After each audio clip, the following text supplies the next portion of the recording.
Hey guys, tonight we're not setting sail into the rough, splinter-covered world of pirates. No sunburnt bandits, no suspiciously moldy treasure chests, and no unbathed sailors fighting over a stale biscuit. Nope. Tonight, we're traveling somewhere arguably more chaotic, more exhausting, and definitely smellier. The medieval world, where nobles lived in castles, feasted at long tables, and posed dramatically for tapestries, but only because thousands of invisible workers made their comfortable lives possible. But before we trudge through muddy villages, bustling kitchens, smoky great halls, and servants' quarters built out of pure suffering, take a second to like the video and subscribe, but only if you actually enjoy this strange corner of the internet. And leave a comment telling me where you're listening from and what time it is.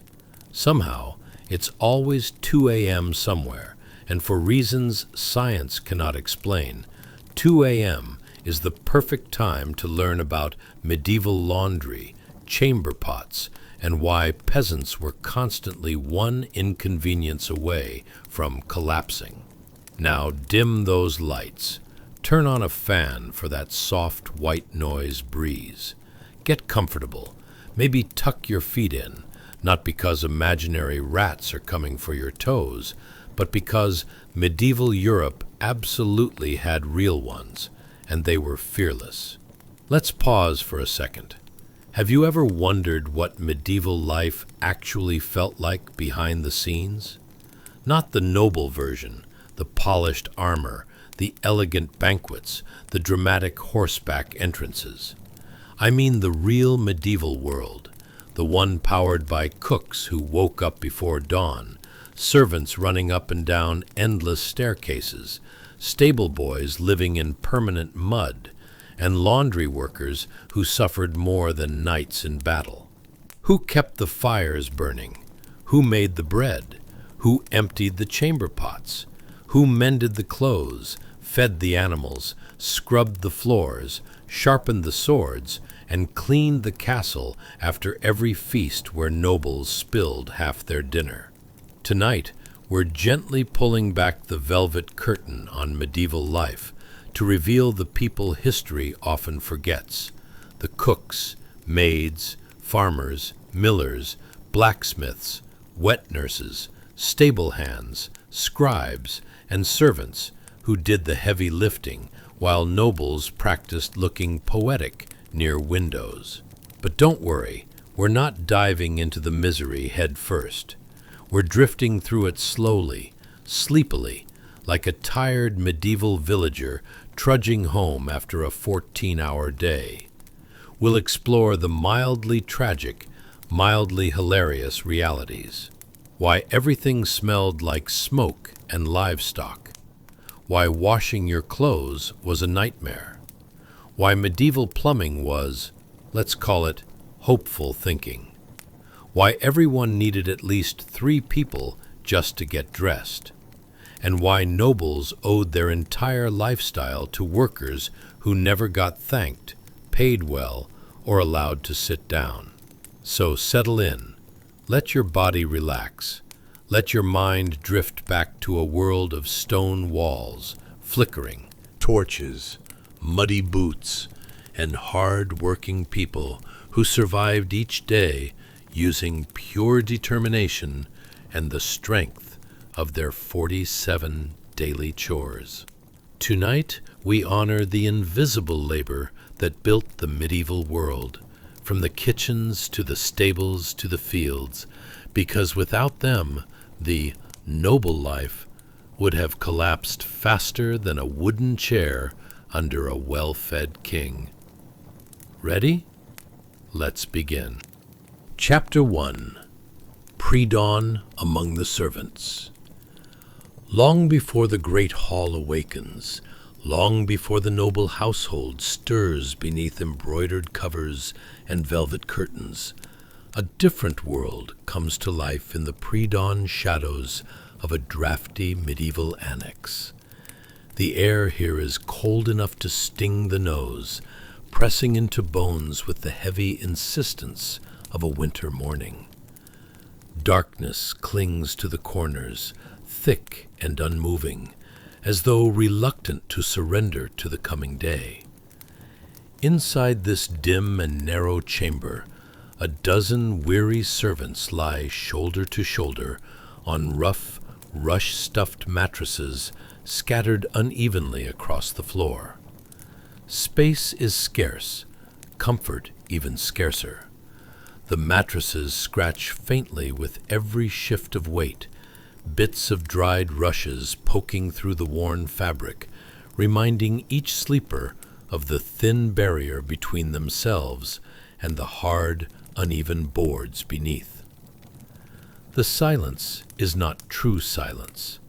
It hums with the soft, uneven breathing of exhausted bodies, the rustle of blankets shared between too many people, a coughing fit from someone who has worked too closely to the smoke-filled hearth, a faint groan from someone whose back has stiffened after days of hauling water, wood, and whatever else the manor demands.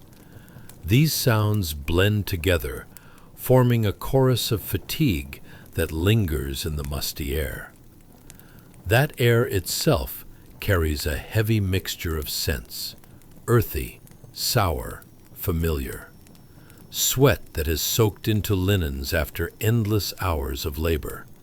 The smoky residue of last night's kitchen fires that crept into the annex through cracks in the wooden walls. Damp wool cloaks hung too close to sleeping bodies. It is not pleasant by modern standards, but for the servants, it is simply the scent of life, evidence that they have worked, endured, and survived another day. A thin draft seeps through gaps in the timber, brushing over feet that have slipped free of shared blankets. Someone shifts under the covers, pulling the blanket back up, unintentionally tugging warmth away from another who shivers in response. Still, no one complains. In this cramped world, patience is a necessity, and small discomforts are simply woven into the rhythm of survival. The pre-dawn darkness holds a fragile stillness, but beneath it lies the weight of what is to come. These servants know the day will demand everything from them. They will rise before the noble family even opens its eyes, moving through their tasks with a practiced, weary grace, lighting hearths, hauling water, grinding grain, feeding animals, and preparing the manor for a day of comfort they themselves will never fully experience. For now, though, they remain in this temporary refuge of half-sleep, limbs tangled in worn blankets, backs pressed against cold walls or the warmth of another tired body. Someone murmurs in their sleep. Someone else shifts to relieve a cramp. The faint glow of dawn is still far away, hidden behind thick wooden shutters and winter clouds. In this moment, the annex is a world of its own, a place where the invisible machinery of medieval life rests briefly before turning again. These servants will never appear in illuminated manuscripts or noble chronicles. Their names rarely survive beyond a ledger or a forgotten household record. And yet, they are the ones who keep the manor breathing. Their sweat polishes the world that others enjoy. Their exhaustion sustains the comfort of those who seldom notice.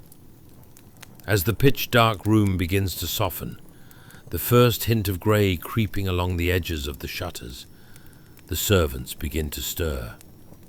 A sigh here, a stretch there, a whispered attempt at gathering courage for the cold morning ahead. The day is calling them. Duty is calling them. But for one last fleeting moment, they remain in the stillness, sharing warmth, breath, and the simple knowledge that none of them face this life alone. And in this dim annex, before dawn breaks, the invisible labor that built medieval luxury rests. Just long enough to rise again. Chapter 2. In the dimness of the stone-walled outbuilding, you blink blearily as your eyes adjust to the shadows. Welcome to your new abode, if you could even call it that. There's a boy just like you, about to embark on yet another glorious day of back-breaking labor. His tunic is coarse and itchy, more like a punishment garment than clothing. Perhaps they designed it this way to ensure everyone remembers that life is, in fact, a struggle, not just a Saturday morning cartoon. You can smell the remaining hints of whatever last week's meal was, maybe a smorgasbord of fermented cabbage and the leftover soup that had the consistency of soupy rocks. Every morning in the medieval peasant life is a delightful surprise. Will you have the stomach for it? Spoiler alert. Today's menu is likely to be unidentifiable. Enjoy. As the first rays of sun peek into this stone prison, home, you're hit with the powerful aroma of damp earth mixed with the sweetness of... Wait, is that the neighbor's goat again? Yes, it is. The thrilling sound of snorting and bleating will accompany you on your morning routine, because nothing says, "Let's seize the day," like an audience of critters that don't care about personal space. Now, let's talk about the mornings. In modern times, we typically start our day with a cup of coffee strong enough to wake the ancestors. In this medieval setup, coffee would be a luxury item, available only in the fanciest castles, nestled safely behind their walls like a unicorn separate from the everyday grind. Instead, your only morning beverage is a tepid concoction made from boiling water and what could only be generously labeled as herbs, lovingly foraged from your backyard. So, a delightful mix of the most questionable plants known to humanity it is, then.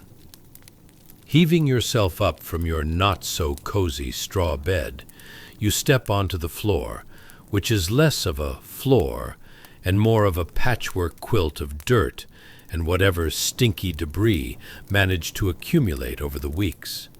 Oh, and watch out for the random pigeon feathers. They're like the confetti of poor decisions. Now, if you think waking up early for your morning meeting is harsh, consider this young boy's plight.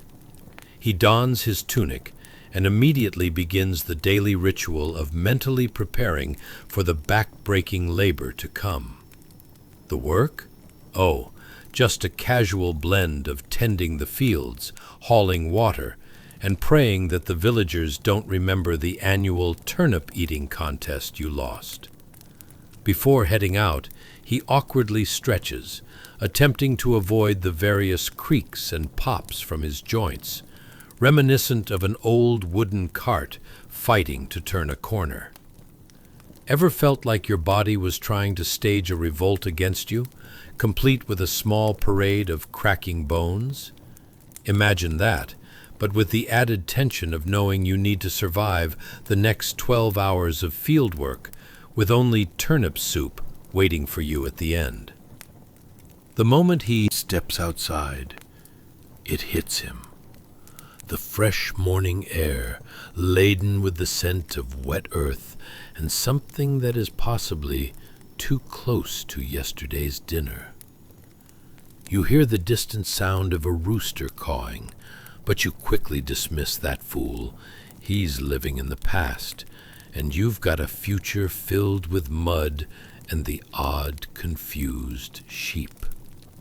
And as the sun fully rises, your roles of good fortune have been exchanged for a daily grind that would make even the most motivated modern-day office worker reconsider their life choices.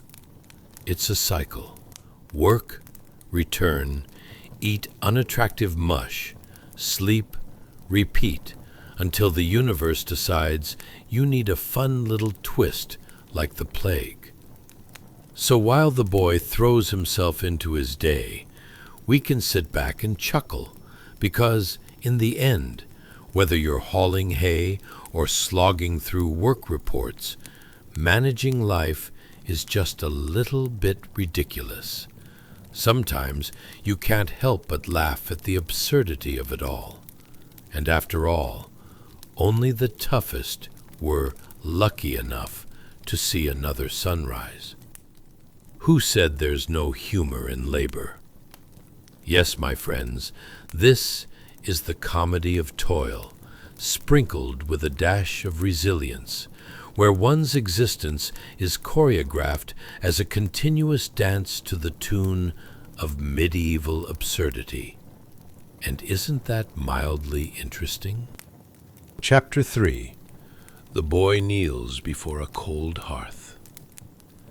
Gently blowing on dead embers to coax them back to life, fine gray ashes plume up, punishing his young lungs like a not-so-charming shower of dirt. His nose wrinkles, not from distaste, but from the air's wicked attempt to remind him it's still early mornings. The only sound accompanying this struggle is the quiet scrape of a metal poker, that trusty relic, possibly the most exciting piece of cutlery in a medieval peasant's kitchen. After all, who needs a blender when you can effectively stab at hot coals like an angry dragon who misplaced his fire breath? Let's take a moment to marvel at this everyday morning ritual. It's like modern coffee preparation, but with a higher chance of waking the cows instead of the neighbors. Mortal peril? Maybe not, unless we're counting the risk of being smacked by the hearth's equally unyielding poker. The best part? This ancient brewing process yields nothing resembling your typical breakfast beverage, but more like a hot mess of hope masquerading as comfort. As he concentrates on the hearth, let's consider a question of utmost importance. If ancient civilizations were to wake up today, would the boy look baffled at a coffee machine and ask, "What sorcery is this?" He'd probably conclude we're merely putting burnt bark in shiny contraptions. And honestly, who could blame him? His morning brew is less of a latte and more of a, "Please don't let me have lost another tooth to the flaming abyss." Ah, warmth. That elusive concept similar to how many medieval peasants viewed cleanliness, a distant dream glittering in the morning sun. More often than not, the cold hearth signifies that breakfast is probably just as cold and uninviting as the air. Usually, it's a hearty turnip stew left over from yesterday, a dish so thrilling it might excite ancient taste buds while depressing modern ones. Every spoonful might already come seasoned with yesterday's achievements. Or failures, who's to say? But back to our brave fire starter. He determines that perhaps blowing harder is the key, but instead he only succeeds in churning up a delightful cloud of ash. It's a rather vivid reminder of many aspects of peasant life. The harder you try, the more you choke. And much like that, medieval life was all about persistence, even if the results often left you gasping for fresh air. Once the hearth finally sputters to life, the boy steps back, unsure if he's conquered a dragon or merely revived an inferior candle. With every flicker of flame, he can almost feel the shadows of hopes and dreams warming just a tad, until his stomach growls, reminding him that all this effort better lead to food, if only so he can survive to wield that poker another day. Now, imagine slicing through that early morning silence with an array of delightful sounds. A rooster squawking nearby, a pig snorting indignantly, and, somewhere in the background, a neighbor attempting to make the day's first bread. Let's just say their approach resembles throwing flour at a wall and seeing what sticks. Definitely not the latest in artisanal gluten-free options. It's decidedly inspiring. If they can manage a shady loaf without a Pinterest board, then who are we to complain about our breakfast situation? Our boy's eyes dart toward the pot over the fire. The stew is bubbling through the gunky surface like a cauldron at a witches' convention. Maybe that's how your breakfast looks when it rolls out of the medieval kitchen. A bit like lunch did last week, with flavors deepened by the ever-present hint of urgency. The stew somewhat resembles gray water meddled in with a dash of optimism and uncertainty. You know, much like that time you accidentally mixed toothpaste and orange juice. The boy smiles with hope, completely unaware of the culinary tragedy awaiting him. Now, let's talk about how attending to a hearth becomes an initiation rite into the workday Olympics. Imagine having to poke at the flames the way a modern-day employee juggles spreadsheets and emails. If you're not carefully fanning sparks to life, you're battling errant memories of yesteryear's dinners. And do you really want to relive them? It's a delicate balance of survival and reluctance that probably has the boy wishing he could trade places with the rooster. Sure, he may cluck aimlessly around the yard, but at least he wouldn't be held responsible for turning into the family's next meal. Outside, the sun makes a valiant attempt to break through the gloom, casting light on the boy's day, which he envisions as productive. Very much like a meeting with your boss that you know will go off the rails, one can almost foresee what's in store: toil and sweat, and turns out, possibly more mud than any medieval farmer bargained for. The boy takes a moment, mentally preparing for life's quirky unpredictability, the kind that molds character much like the turning of soil. Somewhere out there, noblemen gallivant around their lands atop splendid steeds, while our valiant boy sharpens his skills at awakening the family hearth. Yes, his labor may seem invisible, but in reality is the mighty foundation upon which medieval nobility sits comfortably. Because without the trusty boy, how would the noble folk know the warmth of a fire, or even how to cook something that doesn't resemble a seasoned rock? And so, armed with an ember, a pot of questionable stew, and an overactive imagination filled with dreams of sugar plums and sunny fields, our young champion heads outside. Whether he can vanquish the day's obstacles or simply end up face down in the mud remains to be seen. But one thing is for sure: laughter will often ring louder than any hearth while feasting on the absurdities of life that bind them all. That's medieval existence for you, as enchanting as staring at the wall for hours and miraculously laughing at the tragedy of it all. Chapter 4: Woolly Tunics and the Battle of Cold Mornings. Ah, the crack of dawn. You wake up groggy, wondering if you've just been tossed into a medieval rendition of Survivor, the Cold Edition. You reach for your wool tunic, which feels like wearing a bristly goat for a morning hug. Except the goat would probably be more cuddly. Scratchy, rough, and perhaps mysteriously pieced together by an industrious knitting clan, your attire offers zero hope of warmth or comfort. It's colder than your last social interaction with that one friend who thinks, "Please don't," means, "Please do." As you stare blearily into the first light of day, fellow peasants hastily pull their own wool garments over simple linen shifts, resembling a grumpy assembly line of medieval fashion statements. The icy tendrils of dawn wrap around you as if Mother Nature herself has decided to play a cold-hearted prank. You think about the adorable little hairs on your neck standing at attention, like tiny soldiers ready for battle against winter's merciless chill. It's like a frozen reunion of hair follicles discussing life choices. Now, have you ever tried to tie back your hair while maintaining some semblance of ultimate dignity? Good luck.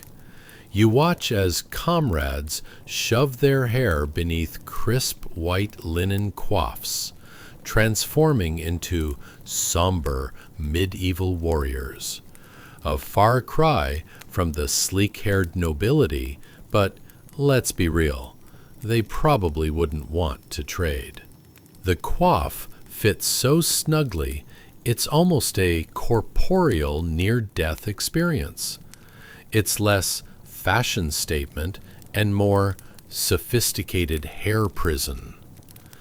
It's hard to feel regal when your scalp resembles that of an overcooked potato. And have you ever noticed how no one actually talks about the unflattering smell of early mornings? The faint whiff of wet wool fills the air, an aroma reminiscent of a damp dog who just waded through the local bog. If only there were some sort of medieval fragrance line, eau de farmyard, for when you want to keep your friends at a safe distance. Congratulations, you think. You've been granted the privilege of joining your fellow peasants in a rousing early morning session of freezing. It's like an underground cult of coldness, where the only membership requirement is chattering teeth and a breathing technique that can rival a dragon's exhale. Because who needs warmth?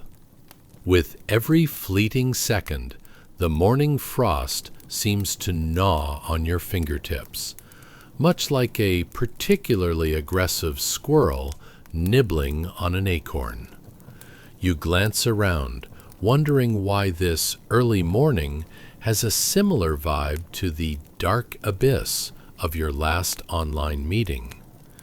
At least in the medieval world, you can rest assured that muted faces and awkward pauses are now replaced with the polite, "don't freeze to death" stares shared among your peers. Let's discuss the hearth's warmth, or lack thereof. You shuffle your feet to the kitchen, kicking seventh-generation mud clumps like the, surely, unearned bonus feature of your living conditions. The hearth isn't just a heating source. It more closely resembles a temperamental creature. If it were a pet, you'd have to whisper sweet nothings to coax it into functionality. How's that for morning motivation? Come on, Bessie the hearth, just one little spark. As the flames sputter, your stomach growls, a reminder that whatever stew lurks in the pot might want to spring into action as well. Who needs a gourmet breakfast when you might just reheat yesterday's turnip mishap? Honestly, even a 3-star restaurant would be hard-pressed to sell such a delightful dish. The thought crosses your mind, could yesterday's cold gloop be the culinary equivalent of a science experiment gone rogue? Spoiler alert, yes, it could be. Despite the deep-seated dread hovering over the prospect of breakfast, a few of your fellow peasants emerge from their clutches of wool and stubbornness with fierce determination in their gazes. This isn't merely a meal, it's the dawn of a new battlefield, where yesterday's leftovers get a warm-up and the hope of survival hangs in the air like a stubborn cloud of stewed uncertainty. The joy of having a little warmth, It's like enjoying that first sip of coffee on a Monday morning, if coffee had a chance of reenacting every popcorn kernel you've ever swallowed. The sun ambles its way into the sky at a leisurely pace, slowly but surely casting a feeble glow upon your mud-soaked existence. You squint, adjusting to the world's view, where any nearby noblemen are gallivanting around in their extravagant attire, undoubtedly thinking themselves champions of sophistication. Nobility zipped around on their handsome steeds, utterly unaware that their comfort is built on a mountain of invisible labor known as everyday peasant life. You and your fellow troops in wool stand together with bristly camaraderie. After all, without your tireless efforts, the very hearth they cling to would simply be an oversized, ornate mantelpiece of dust. Imagine the awkward silences at nobility dinners. By the way, how's your fire? Terrible? Yes, that's my fault. Sorry. Together, you make a pact.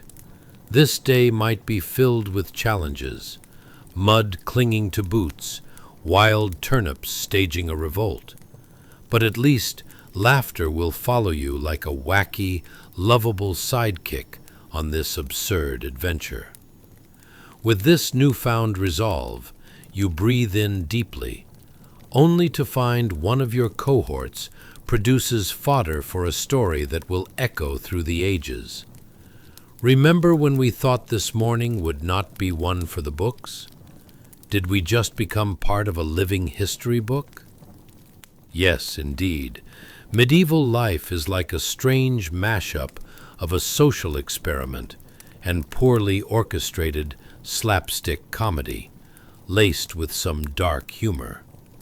So here you are, standing in the thick of it. The invisible labor that builds noble life now rests upon your fragile shoulders, mixed with quite a bit of cold, wet wool. And if that's not a laugh, well, what is?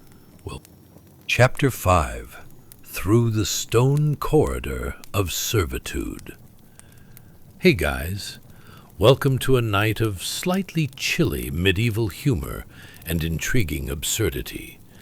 Whether you're wrapped in a duvet or searching for that sweet spot on the couch that can magically absorb all your worries, tonight's journey is colder than a troll's handshake and more peculiar than a noble's pet squirrel.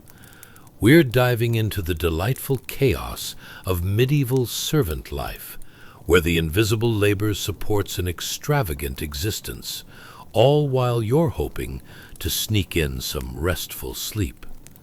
But first, a little favor. If you enjoy the experience tonight, kindly hit that like button, maybe subscribe, and share your thoughts in the comments. But only if you actually enjoy this.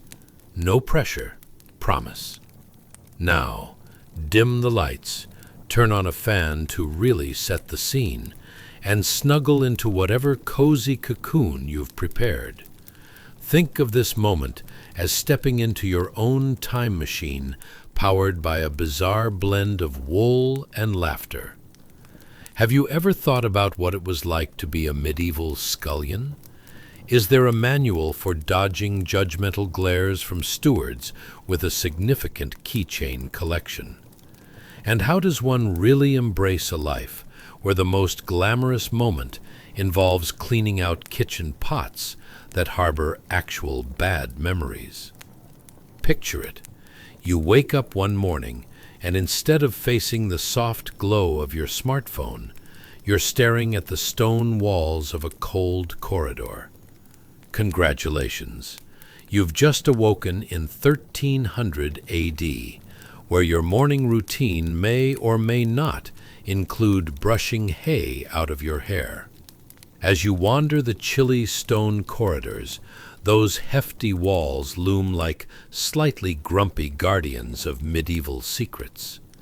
Your fellow scullion, let's call her Agnes, steps aside, her eyes dutifully fixed on the floor, as if a family of dirt crumbs is performing an elaborate ballet.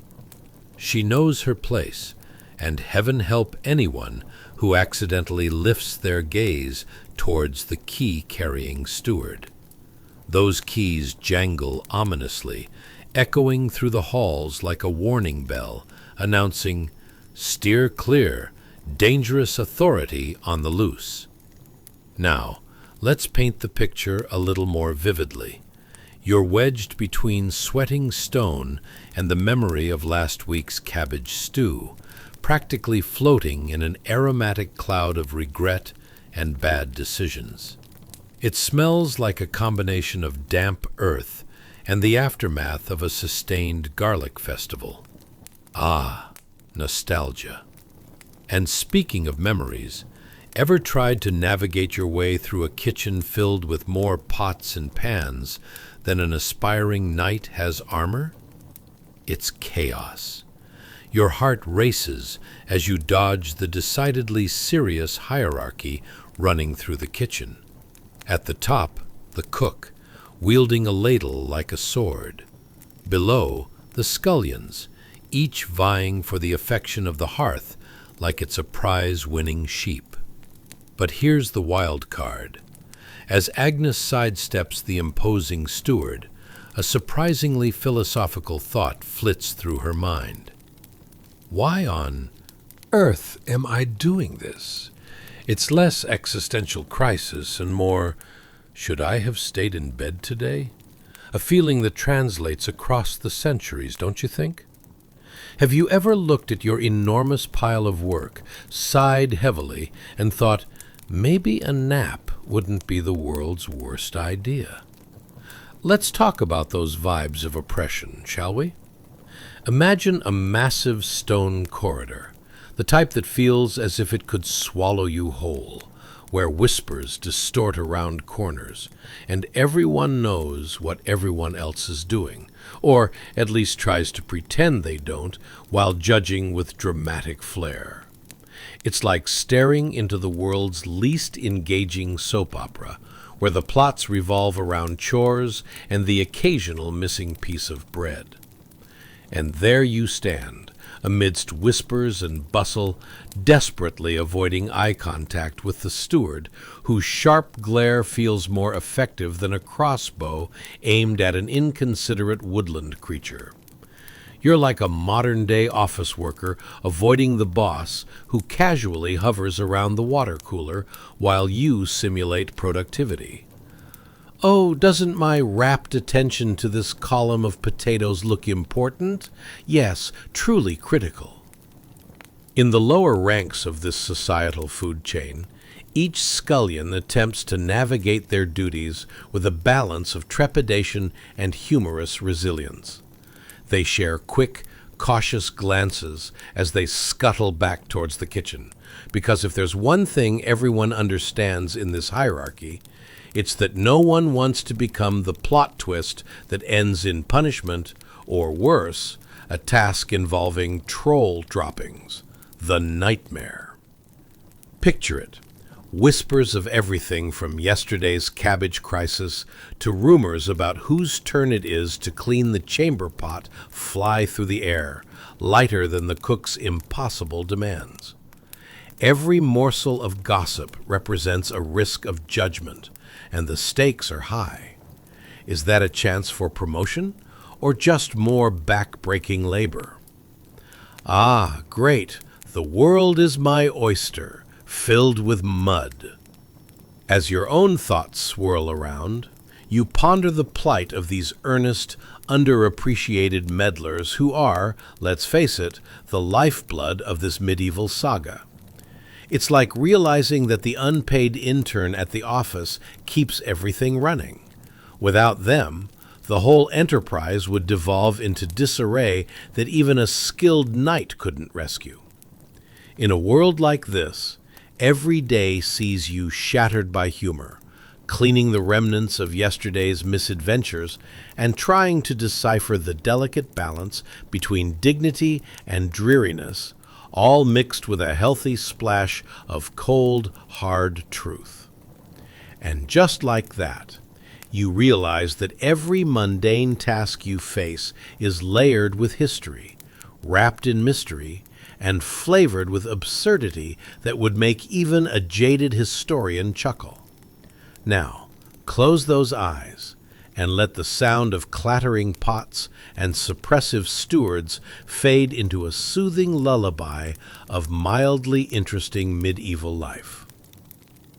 The invisible Laborers who built noble existence are more than just echoes in stone corridors. They're the threads of laughter that bind us through time, from their peculiar lives to those we lead today. And let's just say, the medieval scullions of history were the original unsung heroes of the home-cooked meal. So with that entertaining thought placed gently on your pillow, let sleep cradle you into the spirit of history, the ghostly giggles of Agnes and her scullion friends watching over you while you drift away into your own medieval reverie. Good night, dear listeners.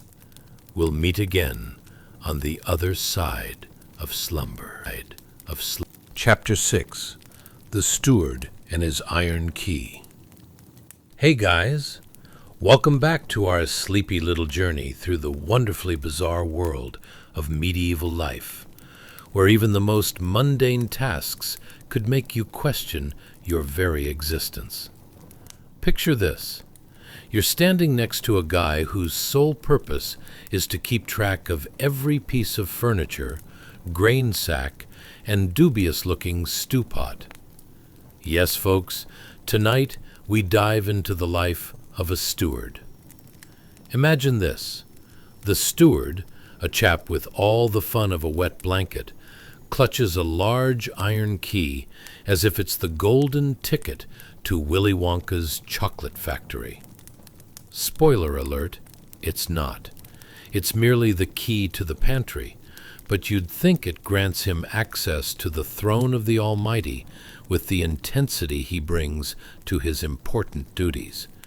You can practically see him relishing the power that comes with being able to open that door.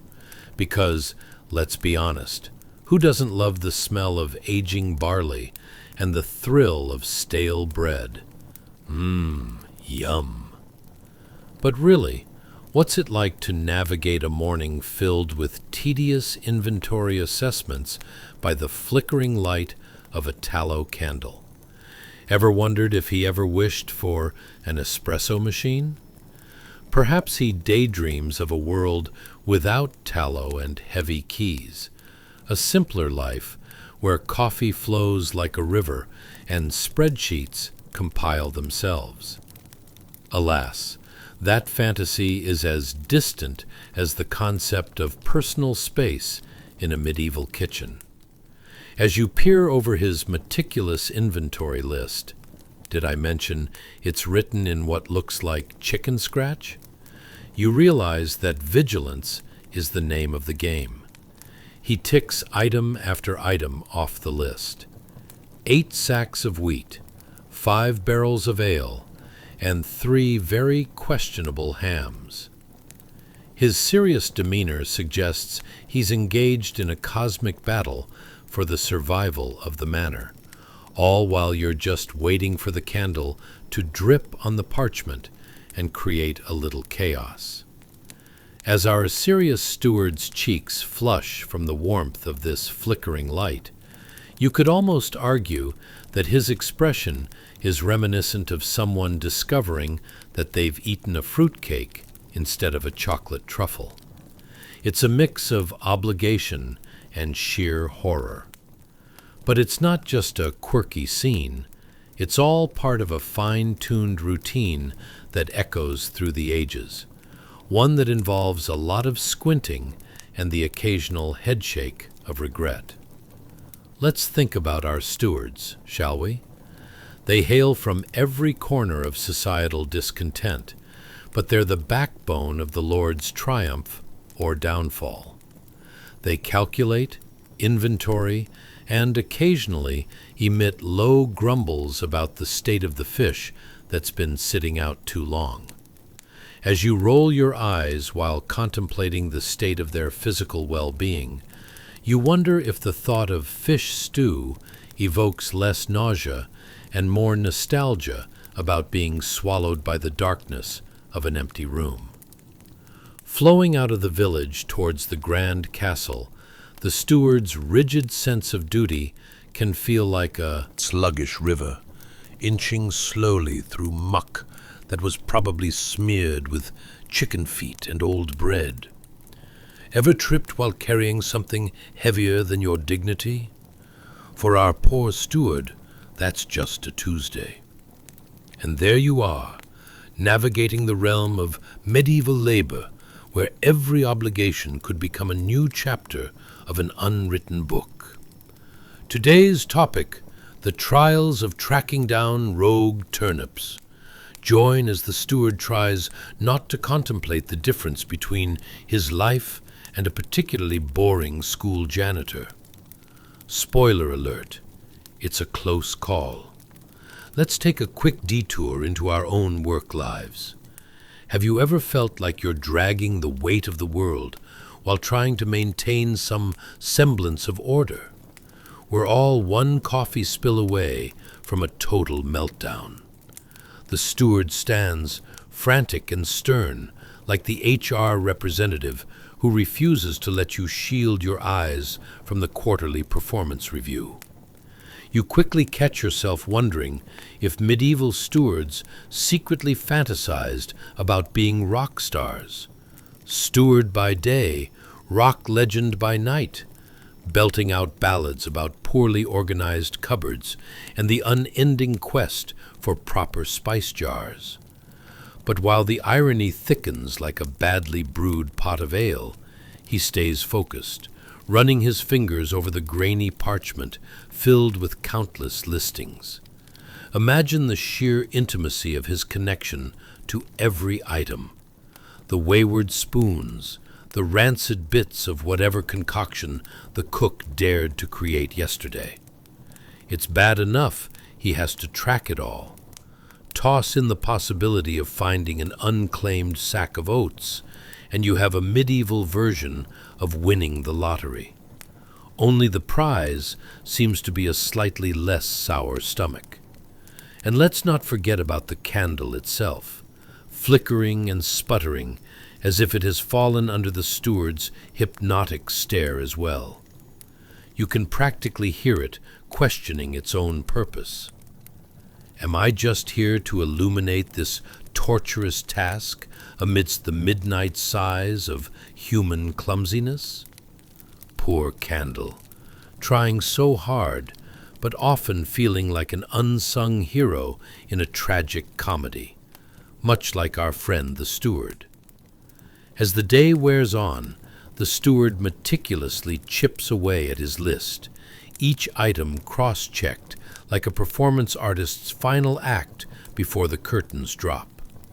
You hear the clinking of his iron key, a sound that seems to echo down the corridors, much like those echoes of rumbling tummies from the kitchen, more than a little concerned about the stew pot's contents. So here we are, perched on the edge of history, surrounded by squabbling pots and the loyal crew of hard-working individuals, juggling responsibilities that could easily make even the most composed modern professionals pull their hair out. The steward's life is one large, chaotic tapestry, weaving the mundane together with humor, creating a backdrop layered with irony and uncertainty. Now, drift into this fun, absurd reality where every scribbled inventory could spell fate, while you rest easy, knowing that while stewards write their scrolls, you can let the allure of mystery lull you into sweet, peaceful slumber, dreaming of untamed hams and unruly turnips. Good night, dear friends, and may your adventures in sleep feel just as mildly interesting. Chapter 7. Marjorie's Fabled Garments.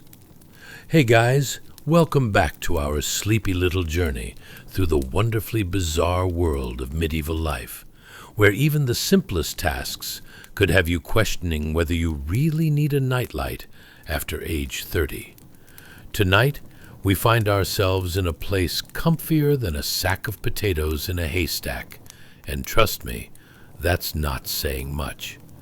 We're about to explore the realm of fashion, or as the locals of 1300 AD would call it, the land of woolen woe.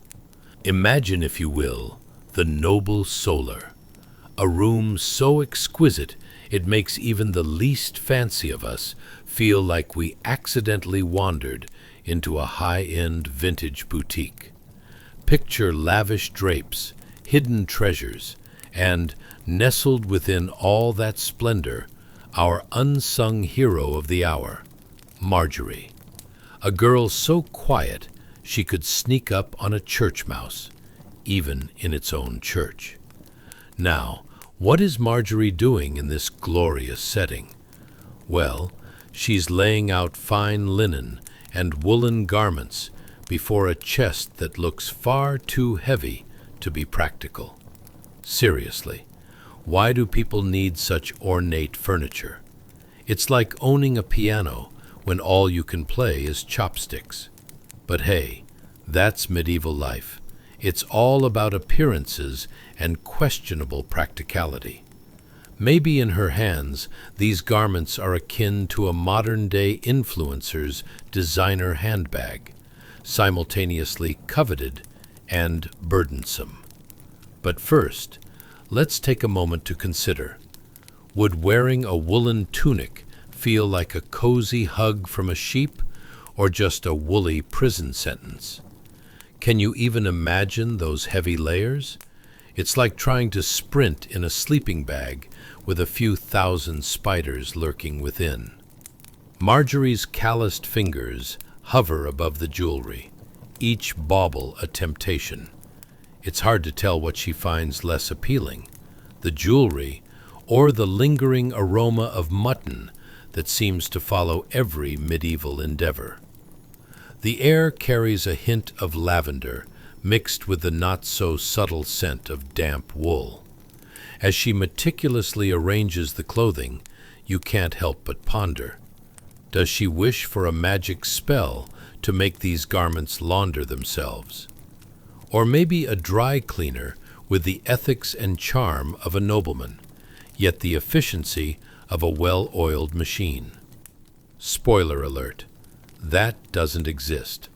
Therefore, feeling like you've been rolled in mud after wearing the same tunic for a month is just part of the job description. Now, imagine Marjorie as she dodges the elaborate necklaces. Beneath the opulence lies an irony that could warm even the coldest of medieval hearts. Here she is, arranging the very sparkle of 100 brides, and yet, like a modern-day intern offered the last donut, her fate is to remain unseen. Will she blend in with the fancy wool, you wonder?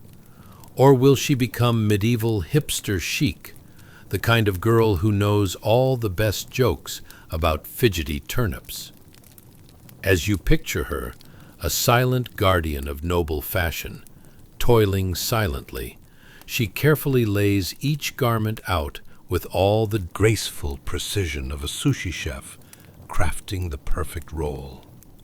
Yes, here comes the tunic, the overly embroidered one that looks like a patchy explosion of mismatched color. Is this what they mean when they talk about individual style? You might chuckle softly, crafting vivid tales in your mind of a clothing competition among noble women. Spoilers, it would end in scandal and possibly a duel over who wore more clashing colors. You begin to wonder if Marjorie has a secret desire to take a sledgehammer to the heavy wooden chest in front of her. After all, what lay within? Dresses woven with dreams and draped in societal expectations, along with socks, yes, the dreadful socks, the type that feel better suited for scaring away bears than for keeping your toes cozy. And yet here she is, dodging precious gemstones like they are rancid turnips. She's got her priorities straight. But hold on a second. Just as she thinks about her choices, imagine another layer of chaos whisking in. The ravenous need to avoid every squeak and creak of the ceiling above her. After all, it's the great aristocratic nightmare, a heavy footstep signifying the Lord's impending inspection. Will Marjorie end up crumpled under a pile of taffeta, like a modern-day veteran of a fashion faux pas? You can just hear the echoes of a medieval gossip mill going wild. Did you hear about the girl who got crushed by her own extravagance? To add to the absurdity, the jewelry she deliberately skirts could rival a dragon's hoard. Why is there so much bling, you might wonder? Is it a rebellious attempt to distract from boredom, or merely another way of saying, I've got flair, but very few good ideas? And therein lies the quiet comedy of it all. Marjorie immerses herself in a world where garments signify status, yet here she stands, the invisible worker of a curious society attempting to keep up appearances at all costs, even when wearing the equivalent of a cushion strapped to your back. After all, would you rather deal with a poorly made garment or the guilt of a phony dress that barely fits? As you think about Marjorie drifting delicately through her solar, you realize the absurdity of her reality. Each day she navigates a labyrinth of fine garments, peculiar silks, and unyielding expectations about what it means to look noble. Like an overenthusiastic medieval clown trapped in a fashion show, feeling equal parts chaos and comedy.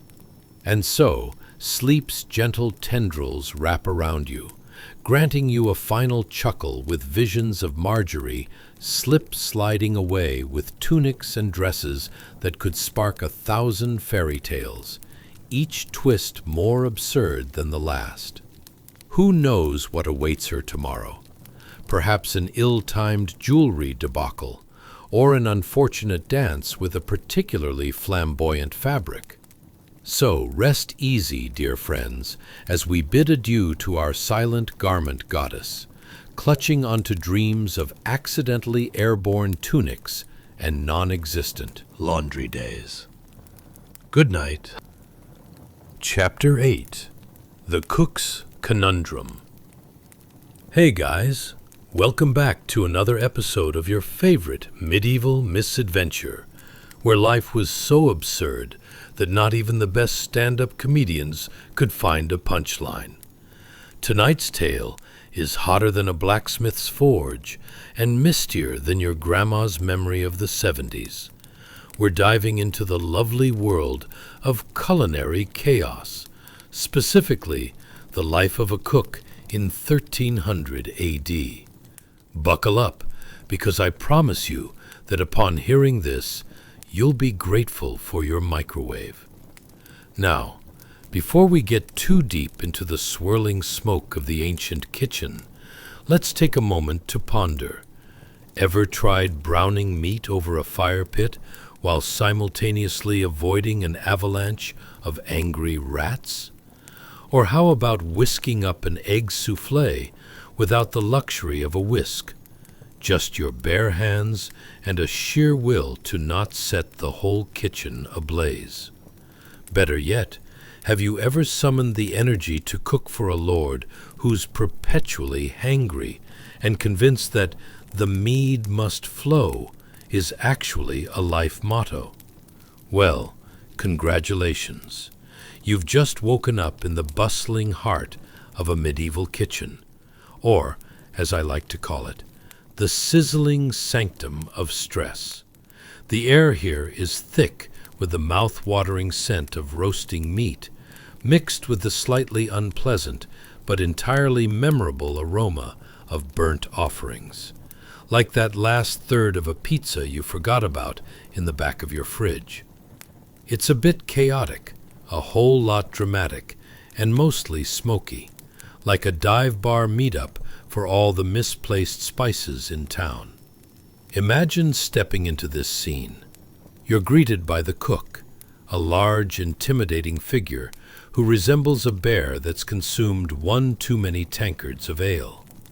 His hair is a wild mess of flour and soot, while his apron bears the evidence of countless mishaps, both culinary and accidental. He stands over a fire pit that seems more like a portal to another dimension, perpetually smoking and hissing like an angry goose that just lost a game of chess. "Don't just stand there, lad. Get the meat." "No, not that one. The good meat. The better one with fewer bite marks and a hint of musty charm," the cook bellows, waving a wooden spoon like a knight brandishing a mighty sword.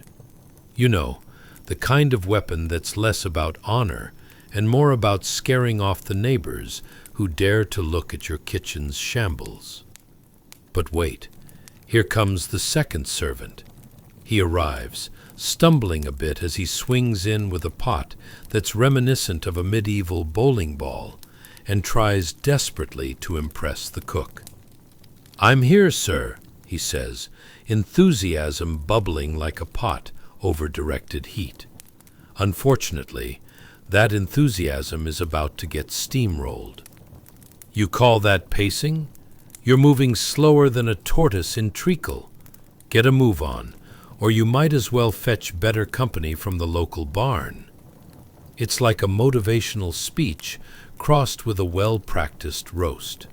As you stand there, feeling the haze of smoke curling around, you like an overly affectionate cat.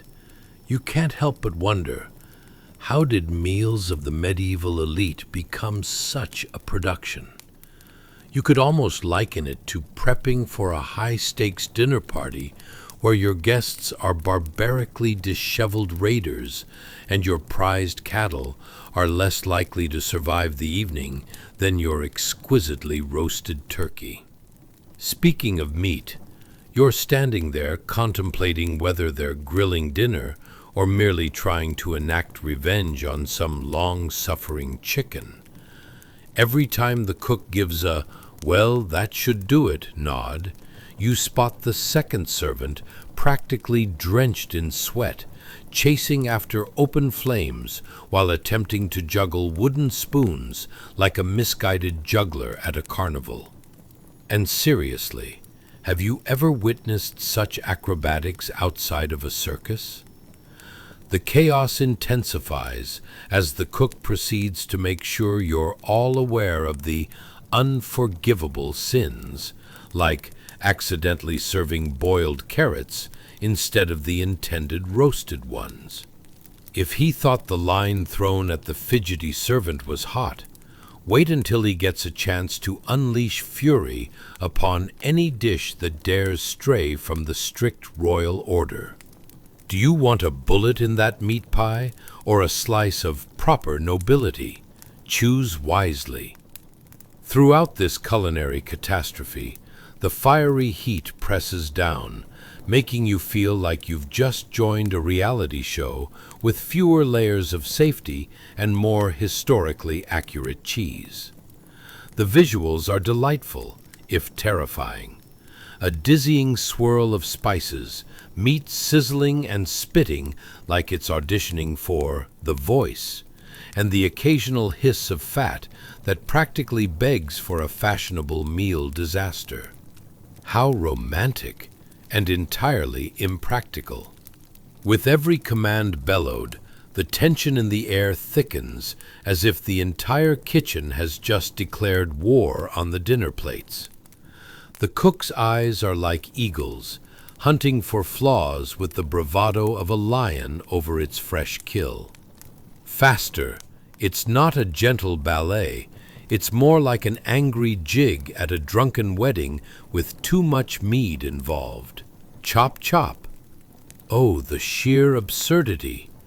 As you sip your metaphorical cup of tea watching this delightful disarray, just think, how many of us have felt like we're balancing a life on a porcelain plate while aiming to serve fancy meals, all while not setting our hair on fire? Life, much like cooking, sometimes feels like a bemusing blend of high hopes, a frenzied dance of skills you don't possess, and the looming threat of complete disaster. And as the cook roars yet another order in an exquisite symphony of chaos, you realize you're drifting away from the madness. The laughter of the absurd envelops you, and suddenly the whole medieval culinary experience transforms into nothing short of a beautiful mess. A bizarre, potent potion of hilarity served alongside the flesh of a roast whose spirit begs it to be saved from certain doom. Ah, yes, this is the life. Just keep your eyes when the smoke clears and hope tomorrow's meals involve a tad less drama. Who knew a kitchen could be a front row seat to a Shakespearean nightmare? Settle in, dear friend. Let the cook's conundrums wrap around you gently. It's sure to put a smile on your face and, just maybe, a giggle in your dreams. Chapter 9. The Midnight Roast. Hey guys, welcome back to another escapade into a time when life was as unpredictable as a squirrel on espresso. Tonight, we're diving into a world more sizzling than your nearest traffic jam in July. The bustling kitchen of a medieval manor. And if you think roast beef sandwiches are good, wait till you hear what's cooking. As you settle into your cozy spot, maybe snuggling under a blanket that smells slightly of your last 3 meals, go ahead and dim those lights. Grab a snack, preferably one that doesn't require you to face the kitchen inferno. Or, a snack that's, let's be honest, definitely not roasted mutton, being watched over by a lad whose biggest fear isn't failing to serve an exquisite meal, but rather being left to fight off the dreaded grumpy lord of the manor with nothing but a rotten carrot. Now, picture this. Have you ever tried balancing a 5-course meal on your lap while driving through a volcanic eruption? Or what about attempting to catch a delicious whiff of dinner while dodging angry livestock? They may throw a fit like a toddler denied their favorite snack. Ever thought about how awkward it would be if the family pet suddenly distressed over a rat during a fine dinner? The drama. Congratulations! You've just woken up in the glorious year of 1300 AD, a year that introduced all things noble and absolutely ridiculous. Today, we drop you into the steamy chaos of a medieval kitchen, where our protagonist, a strong lad named Gaffern, is swinging a massive leg of mutton like it's the world's heaviest pendulum. The fire roars like an over-caffeinated dragon, ready to serve its gong-like roar as Gaffern stands before it, wrestling with the leg like it's the arch-nemesis of his own existence. The flames leap higher, licking at the edges and competently turning precious food into swaths of charred flavor. You can practically hear the meat screaming in agony. "I'm trying to be delicious. Stop burning my chances." The heat envelops him, creating a kind of sauna effect that would put any modern-day health spa to shame. The smell? Oh, it's everything you've ever wanted, and a bit more. It's smoky, hearty, and just when you think it could get no better, there's the lurking fear of punishment hanging over Gaffern, like a shadowy specter that requires him to keep spinning that mutton without losing a finger, or, heaven forbid, improvising on dinner etiquette by serving it well done. As you watch, you can't help but wonder, how did they even prepare this feast without accidentally summoning a food fight?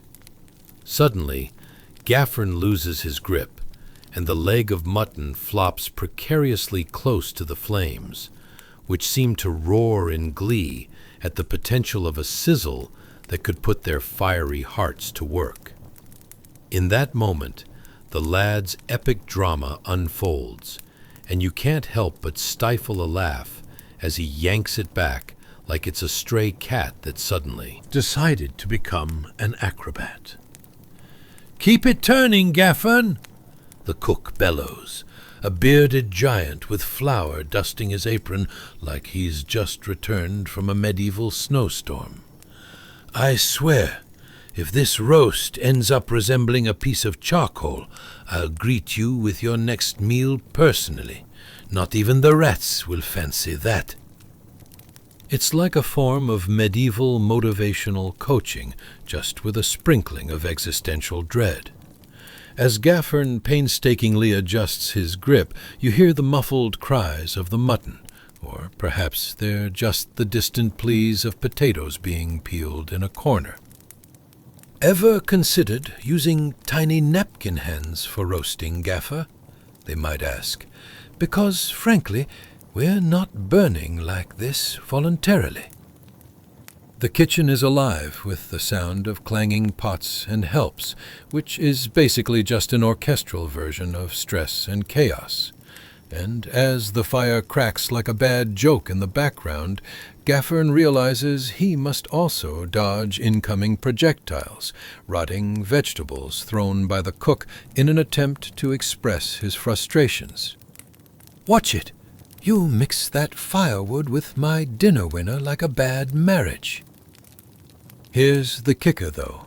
At some point, Gaffern thinks he might just be stuck in a culinary version of Survivor. He's strategizing on how to keep that roast perfect while simultaneously hoping to avoid being a direct cause of the next kitchen accident, like the time someone tried to fry an egg and ended up poaching the whole kitchen.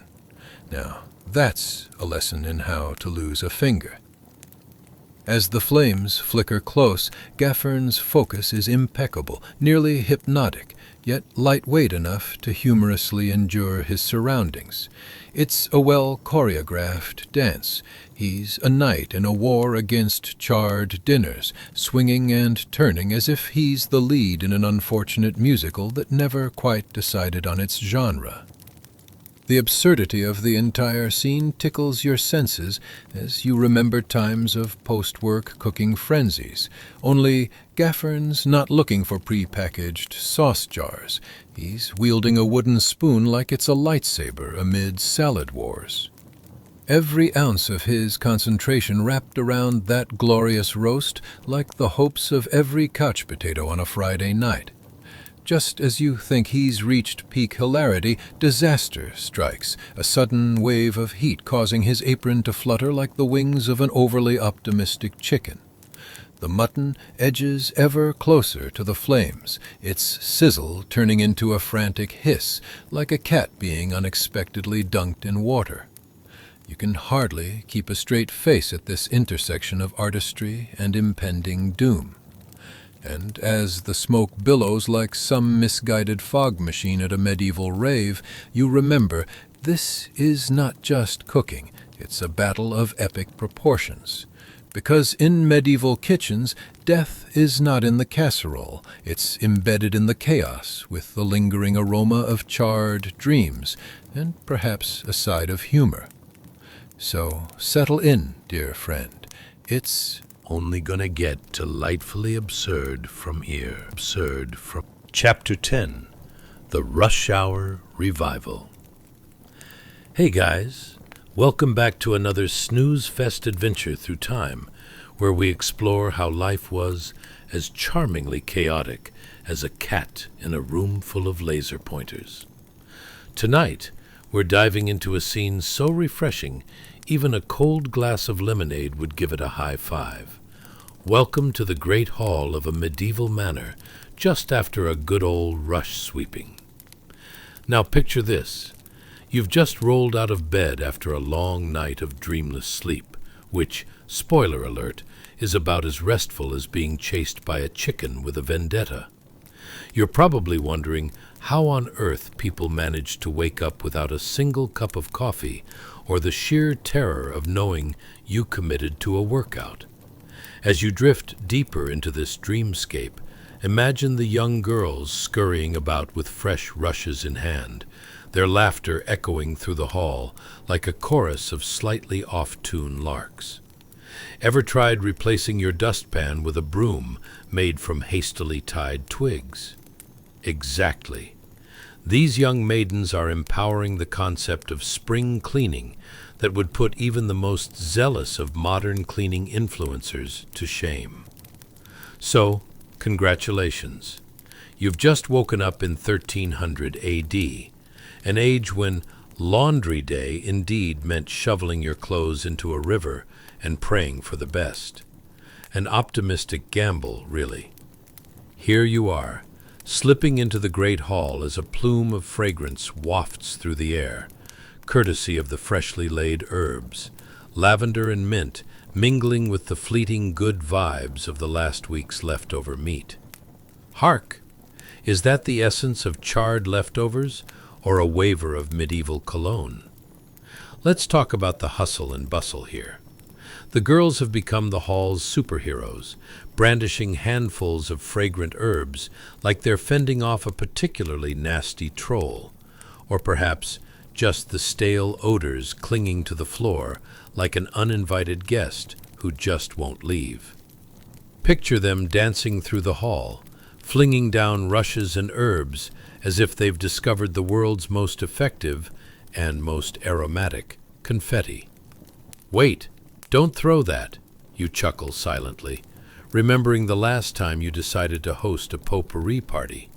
It turned into an incensed catastrophe, didn't it?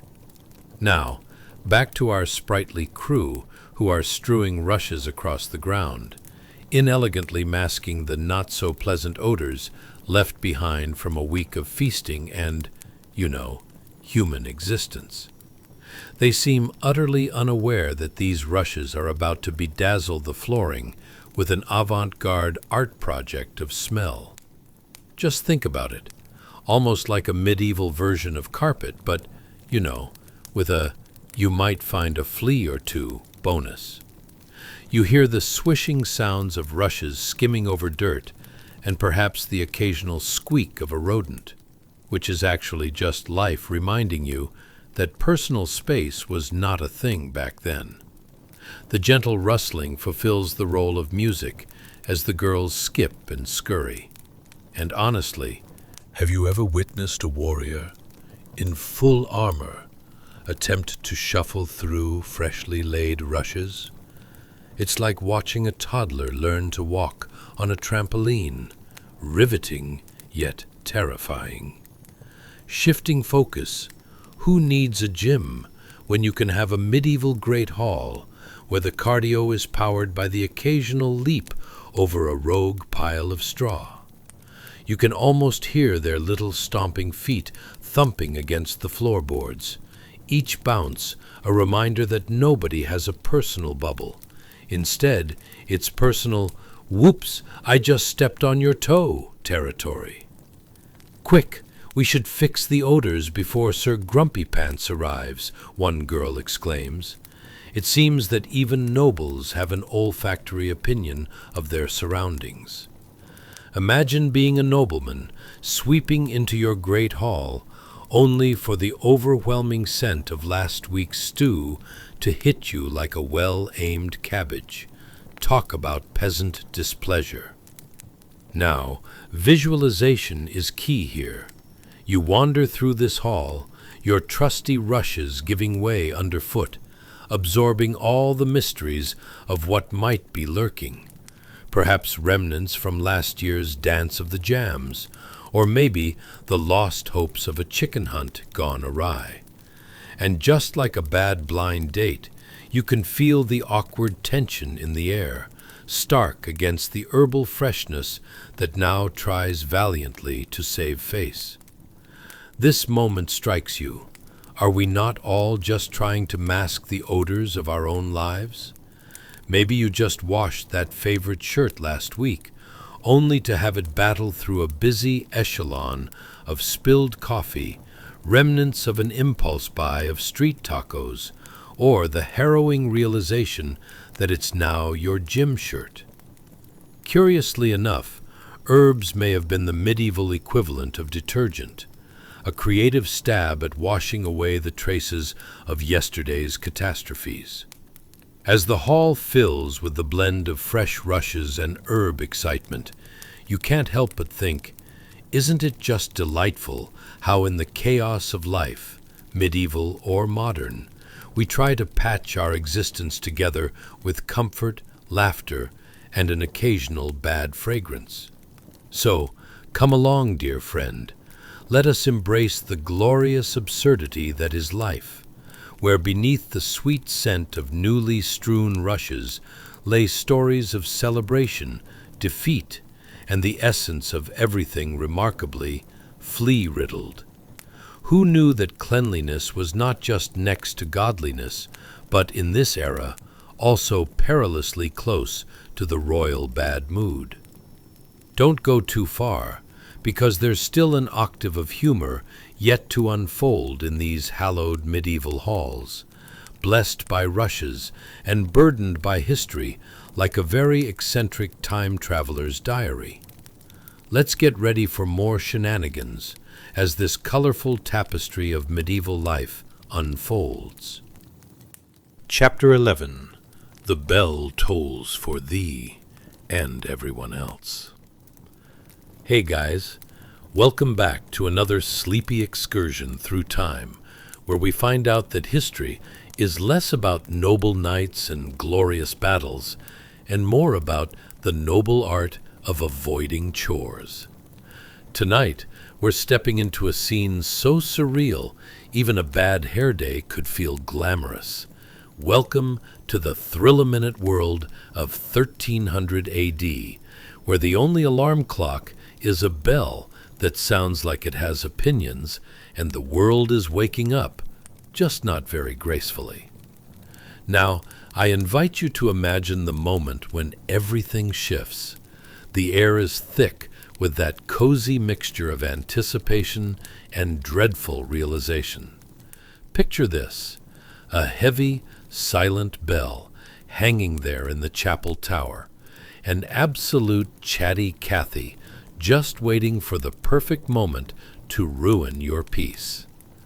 The sky is darkened with silver edges like it just finished its morning coffee and is waiting for the world's first sip. Suddenly, that bell tolls, its low, solemn call reverberating through the manor with all the elegance of a hippo trying to do ballet. A gentle question drifts to your mind. What on earth did they do before alarms? Were people expected to just wake when the sun peeked through their wet, dog-smelling rushes and whisper, "Ah, yes, time for pancakes," or not? So let's drop you right where the magic happens, because, congratulations, you've just woken up in 1300 AD, the year the world realized that morning routines could involve several layers of crankiness. Now, as the bell chimes through the hall, the young girls of the household leap from their slumber as if shot out of a cannon. Their giggles float through the air, mimicking the sound of 1,000 little bells themselves as they scurry about in a half-awake frenzy, the kind you'd expect if someone announced free pastries in a sleepy suburb. Who needs caffeine when you have the gentle nudge of impending chaos? Salty air mixes with the earthy tones of straw, and hints of lavender left from last night's rush-strewing extravaganza. You see, the very essence of a medieval morning is 1 part serenity, 2 parts bewildered young maidens who have just realized that the kitchen will not clean itself. Ever tried to make breakfast with a group of people who communicate in high-pitched shrieks more often than words? It's like a reality show, Survivor, Morning Edition, where the prize is getting a perfectly scrambled egg without staring into existential dread. As the bell rings, the scramble grows more chaotic, like a heated soccer match.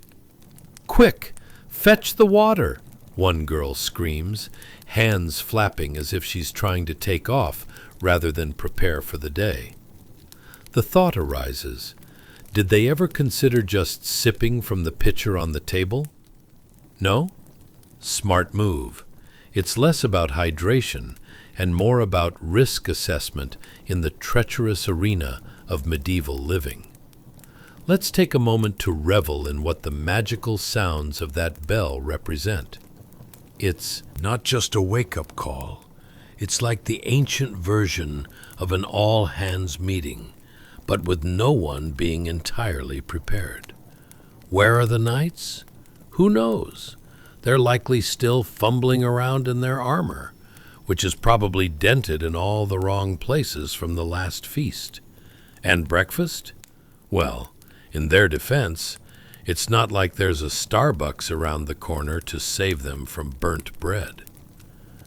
Our youthful maidens, bustling back and forth, suddenly launch into a collaborative effort to create the world's most complex breakfast ritual. It looks like an interpretive dance of sorts, involving flour, eggs, and perhaps a singing chicken that's auditioning for The Voice. Ever had your breakfast end with a surprise ingredient, like a feathered friend? The excitement just doesn't quit in this time period. As they maneuver around each other, buckets of water and flour flying like Excalibur itself, you can't help but wonder what parents were like back then. Did they sit back, sipping tea, while yelling, "Do your best, my dears, just don't burn the house down"? Spoiler alert, it's not just waffles at stake. The air fills with the aromas of morning, a heady mix of fresh rushes, leftover herbs from yesterday's feast, and the lingering essence of, well, whatever that was. It's a curious concoction reminiscent of modern-day food festivals gone tragically wrong. The subtle spice and savory scents might have you dreaming of breakfast burritos, only to find you're instead in a realm of slippery grass and ambition-soaked stew. Amid this culinary spectacle, the bell tolls again, echoing the urgency of the moment, urging everyone to wrap up their frantic preparations and present their best faces to the Lord of the Manor, a task just as exhausting as herding cats. Can you imagine the lovely surprise he'll receive upon entering, greeted by a symphony of half-made porridge? The stench of burnt bread would surely knock his nobility off its high horse. As the commotion continues, keep this thought in mind. Behind their laughter and chaotic endeavors lies the unsung tale of the laborers whose unseen efforts shaped everything from meals to manners. Folks, even peasants knew how to throw a good breakfast party, even if all they had was passion for food and an entire field of rushes for decorative flair. So here you are, soaring through time and giggles, as the bell tolls for another round of medieval mayhem, reminding us all that while life may sometimes feel like walking on eggshells, metaphorically or otherwise, there's always an excellent chance for laughter amid the clashing of pots, pans, and noble expectations. Don't forget, the invisible labor of the past bubbles beneath like a well-boiled pot, and who knows what hilarity lies just around the corner. And with that, dear traveler, let's see which whimsical incident awaits you next in these noble medieval halls, where even the bell seems to have a punchline Waiting to unfold. Chapter 12. Velvet Cushions and Shadowy Counts. Hey guys, welcome back to another delightful, sleep-inducing waltz through history, where we find that being noble is much like wearing a heavy crown made of regret, an exquisite show on the outside, a headache within. Tonight, we enter a scene more lavish than a cat meme going viral. Welcome to a vaulted stone chapel in 1300 AD, where the sound of solemn prayers feels just a tad overwhelmed by the quiet distress of a few servants waiting in the wings. Picture it, the noble family, draped in rich embroidered cloaks that likely cost more than a small village's worth of sheep, kneels on plush velvet cushions. You can almost hear the fabric whispering, "More gold thread, please." Meanwhile, a handful of permitted servants lurk in deep shadows like the extra awkward participants at a high school reunion, condemned to count the eternal minutes while prayers go on for what feels like an eon or two. Ever found yourself stuck at a meeting that could have been an email? Now imagine that multiplied by 100 with the addition of occasional "God save us from burnt toast" interjections echoing off ancient stone. You know you would rather be anywhere else, like sorting out your sock drawer or staring into the abyss of your fridge. It just begins to hit you. What on earth do noble families pray for? A successful harvest? No food poisoning? Or simply that the butlers keep their specialties from being served as potluck surprise? There's a surreal elegance to this chapel scene, the scent of incense swirling like the gossip of the courtier class, while rounds of monotone whispering take place.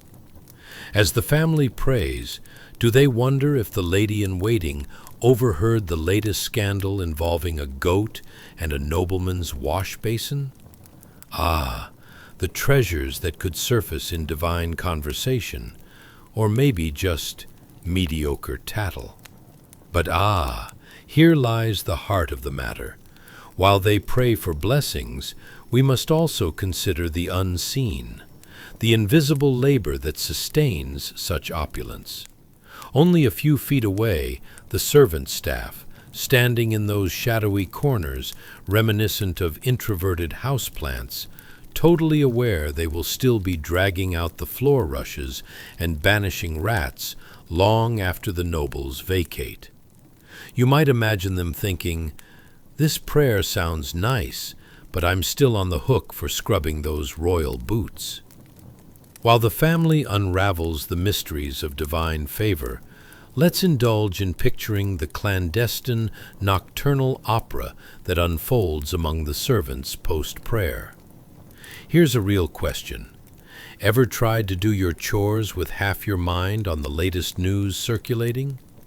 Having prayers sung softly in the background while gearing up to wrestle a muddy pitchfork? It's like trying to vacuum while your partner serenades you with their favorite ballad.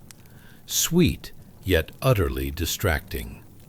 The clang and clatter of utensils, the whispers of secrets squeezed between the charged air of pious proclamations and an abundance of sheer nobility. The paradox is a tapestry rich with humor. Imagine how these velvet-cloaked nobles would fare if they had to fetch a bucket of water or, heaven forbid, clean the dried peas off the floor. It's like throwing a debutante ball where everyone only shows up to complain about the meal. The additional twist? The chapel walls are thick enough to keep sound muffled, wrapped around like a secret only you and your pet goldfish are privy to. What do the poor servants think while standing in the shadows, straining to catch every syllable? Perhaps they share secret smiles, somehow bonding in their shock that Lady Arabella has absolutely no idea how to maintain her shimmering gown without ruining 5 layers of reputation along with it. And let's pause for a moment of appreciation. Those everyday heroes wielding brooms and brushes in the dim corners share an unaxial comedy that rivals any slapstick routine. Ever thought about how the style of invisible labor creates a layer unseen yet essential, like a well-placed carpet that may also double as a rat runway? Yes, they're juggling etiquette while hoping to not trip over Lady Elsie's embroidered ankles.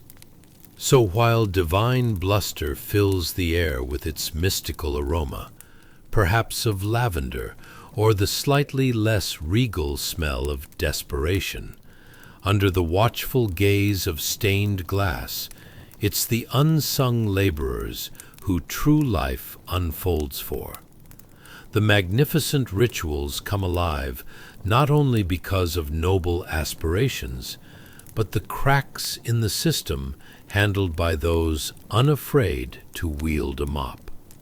As prayers drift between pious thoughts and theatrical whisperings about the nobleman's flatulence, remember the magic hides in the mundane, in the return of the true story. Behind the artisanal flourishes and embroidered garments lies sweat, laughter, and the occasional existential crisis involving bread. In this scenario, dreamers wade through not only cornices and cushions, but also the delightful tension between those who live in the lofty realms of luxury and those whose backs end up supporting its softy, swanky foundation. A world so finely embroidered on the surface, it's just one dandy tear away from a hilarious descent into chaos. And with that loopy humor swirling around like leaves caught in a windstorm, dear traveler, let's waddle into the next whimsical adventure and see what lay beyond velvet cushions, perhaps within a nearby kitchen or an intrigue-ridden courtyard where the past tickles the funny bone. A world awaits that might just fill your dreams with culinary disasters and absurd noble antics. Chapter 13. The Manor as a Living Beast. Hey guys, welcome back to this cozy little nook in the annals of sleepwalking through history. Tonight, we're about to explore a place that might as well have had its own social media presence, glamorous Instagram captions, and behind-the-scenes footages. Welcome to a medieval manor where the very walls seemed to breathe and the elite thrived while someone else scraped the dried food off the floor. Imagine this, the manor stout and proud, standing tall like a middle-aged dad at a barbecue, unyielding in structure but teeming with hidden life. Each stone wall served as sturdy skin for this living, breathing entity, heavy with tales and whispers larger than the very chandeliers that hung above the heads of unsuspecting nobles. The beams, made of timber firmer than a yeast-free loaf, held up a ceiling that echoed with conversations about the latest goings-on. a blend of ambition and hot air thicker than a noonday stew. Now here's the kicker. While the family within indulged in banquets laden with roasted meats and spicy talk of sugar-coated politics, invisible laborers became the very blood coursing through the manor's veins. Their hands were constantly at work, scrubbing, lifting, and passing without much recognition, like the person doing your taxes, unnoticed but crucial. Picture a warm evening. The sunlight hits the great hall just right, casting a golden glow where velvet banners hang like the sofa throws of an interior designer gone rogue. All that elegance, and yet, just a few feet away, a brigade of unseen heroes bends over baskets heaped high with a variety of questionable origins. How do you keep a manor running without breaking a sweat, you ask? It's like trying to put together IKEA furniture with no instruction manual. The pieces are there, just not in the right order. Ever thought about how they handle dust, you ponder, drifting into that delightful slumber? Well, since these nobles believed in keeping their woodwork as pristine as a too-hot pizza slice fresh from the oven, they had servants dedicated solely to polishing and dusting. Can you picture it? One poor soul holding a polishing cloth, chasing invisible dust bunnies that might become the next great scandal themselves. Did you see Lady Priscilla's left shoe? Dusty. Now, your imagination may dart down that slippery slope of curiosity. Were there medieval air fresheners, you wonder, a fancy way to mask the odor of a gamey pheasant?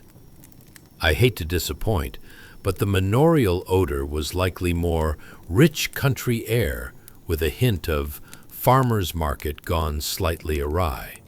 If you thought your roommate's last tuna sandwich stank, sweet prince, you had zero experience with living where the scent of livestock mingled freely with Sunday roast. As you drift deeper into thoughts of potpourri, probably made from herbs that had given up, let's look into what happens once all the rich sustenance Is consumed. Yes, indeed. They had to deal with the aftermath. The glorious cleanup, with mirrors reflecting light in a manner that could practically start a fashion trend. The unnoticed laborers were left with a monumental task. Not just a haphazard sweep, mind you, but a master class in restraint, waiting for the meal to end with bated breath, lest a footman slip on a well-placed grape and invoke family drama slimier than the manor's stew. And while everyone gorged themselves on meats seasoned with exotic spices, spices that cost more than a village's worth of sheep, these invisible laborers were left to downshift and tackle the kitchen. Imagine the scene. One servant stirs a pot, distracted by thoughts of where Lady Arabella's embroidered gown ends up after a night of balancing on a too-small chair, while another surveys the battlefield of dishes like a commander at the height of battle. Will they be victorious against the mountain of pans? But don't let me paint too solemn of a picture. Searching through the kitchen, you might just stumble upon secret mud pies made of flour and old secrets. Ever found yourself caught in a moment of culinary adventure when all you wanted was a late-night snack? Imagine the servants trying their hand at dessert, only to find oh-so-lucky results that might be regarded as interesting at best. What flavor is that? There's always a risk of a potato turning into a pastry with their improvisational flair. Post-cleaning, however, the real shenanigans began. As evening settled, it wasn't just nobles boot-scooting across the dance floor. No, there was an entire chorus of snickering from the shadows as the laborers swapped tales. Yes, tales of the ridiculousness from earlier in the day. If you think low-key banter at work is entertaining, try hearing about Lord Edwin's horse getting butt sprayed from behind the nearby shrubbery. Sure, the nobles danced and pretended that their lives were about absolute refinement. But near the heart of the manor pulsed a different kind of energy. It was a web spun from the dust between stone walls, and laughter shared like mischief at midnight. A place that thrived on the tension between the artists and the laborers, pushing history forward while no one noticed the invisible hands making it all possible. And so, dear traveler, as you nestle into comforts of your own, perhaps a t-shirt with an ironic quote, or an oversized blanket with too many layers, don't forget that the very lives we ponder were built upon stories of those not spotlighted. History, after all, is as delightful as it is absurd. As you let the echoes of fervent laughter and invisible labor draw you nearer to sleep, remember, there's a whole world watching, and the only thing more enduring than noble lineage might just be the laughter shared by those who kept the castle running, even while wearing an apron, cooking up a storm. Now, let's explore beyond those stone walls and see where else the noble life took us, possibly to where that kitchen pie might finally meet its fate, or dive deeper into the next adventure of unexpected history flowing through this living castle. Chapter 14: The Culinary Crusade. Hey guys, welcome back to another restful expedition through our historical time capsule, where we take a snooze while exploring the somewhat smelly underbelly of the medieval kitchen. Tonight, it's all about the bustling life behind the scenes of a noble's feast, where the only thing sharper than the kitchen knives, as we'll see in a moment, was the wit of the cook himself. Now, speaking of sharp objects, a gentle reminder to be cautious of those gleaming knives while you're delving into what's likely the culinary equivalent of a raucous game of dodgeball. Yes, it could get messy. Have you ever had a kitchen disaster where you desperately pretended that your soufflé was just a unique pancake? Well, our medieval cooks were likely having similar daydreams about their burnt offerings being abstract art. But first, let's talk about the not-so-great job of scullion, those brave souls responsible for the unseen culinary ballet that went on day in and day out, chopping, stirring, and diving for cover at a moment's notice. Ever wondered what it feels like to dodge flying kitchen utensils while trying to keep your toes intact? Well, congratulations. You've just woken up in 1300 AD, where chaos reigns and the stakes are higher than trying to impress the in-laws with your cooking skills. Picture this.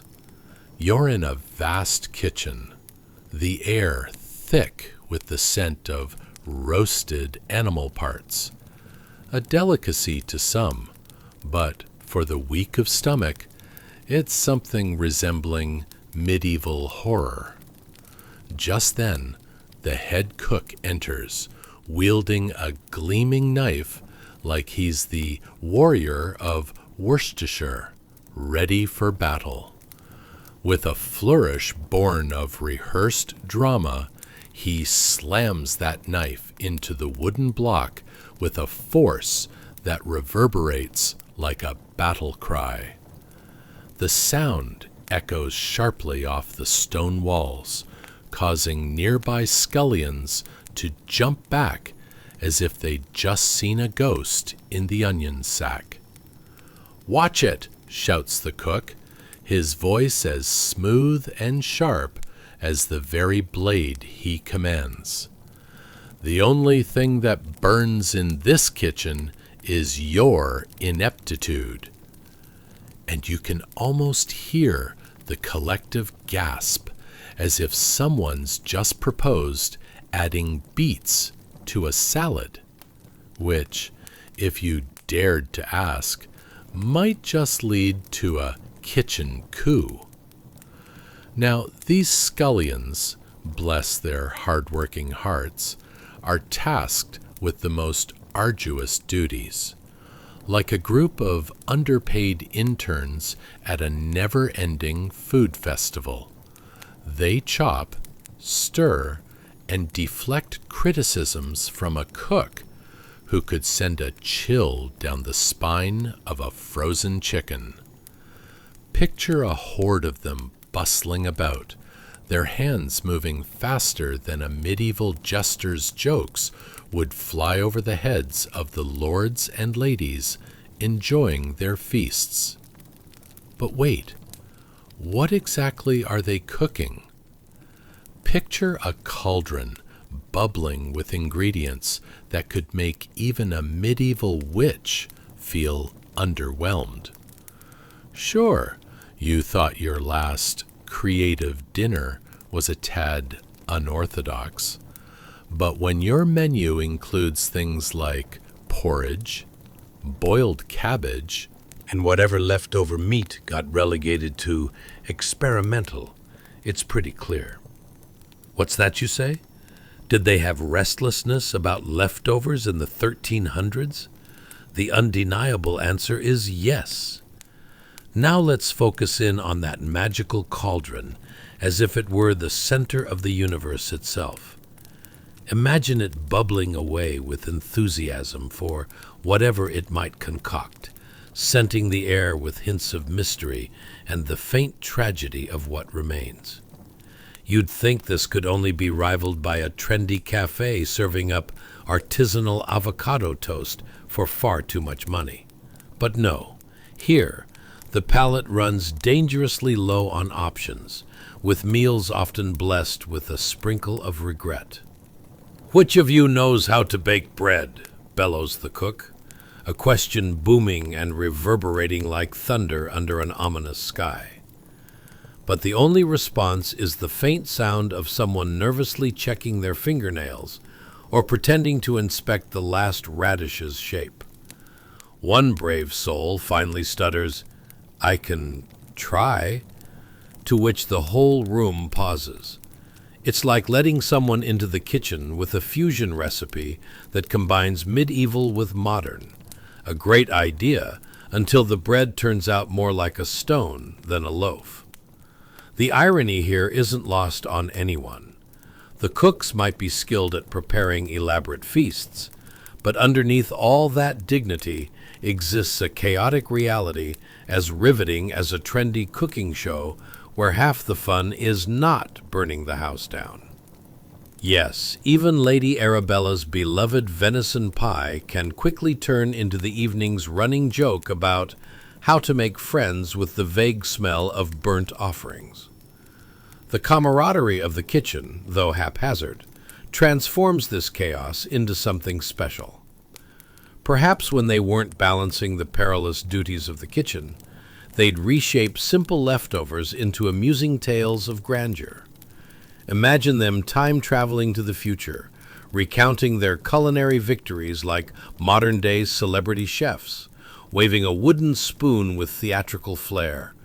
I did create an innovative beet salad, and it was supposed to be salad, but became the stuff of legends. If the nobles only knew about the culinary shenanigans occurring behind those opulent doors, would they still bask in their privileged ignorance? Would they still savor that roast boar with such aplomb if they knew it came from a recipe dodged so cleverly that it nearly escaped culinary scrutiny itself?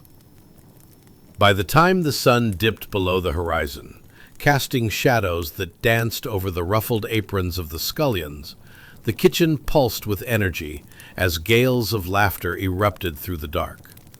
On that noisy stage, with messes of pots and a cauldron that still bubbled ominously, history unfolded in ways that were more vivid and perhaps absurd than anyone could have ever scripted. And let's be real, as you slip further into slumber, it becomes quite clear that while noble life might seem charming, the true artistry of the era stemmed from those invisible hands, mixing in a dash of chaos and a pinch of humor, reminding us all that eloquence in gluttony does indeed come from the culinary trenches. So, dear dreamer, as the echoes of clattering pots lull you into a deeper slumber, keep in mind the laughter shared amongst those unseen laborers. History, after all, is more than just noble deeds.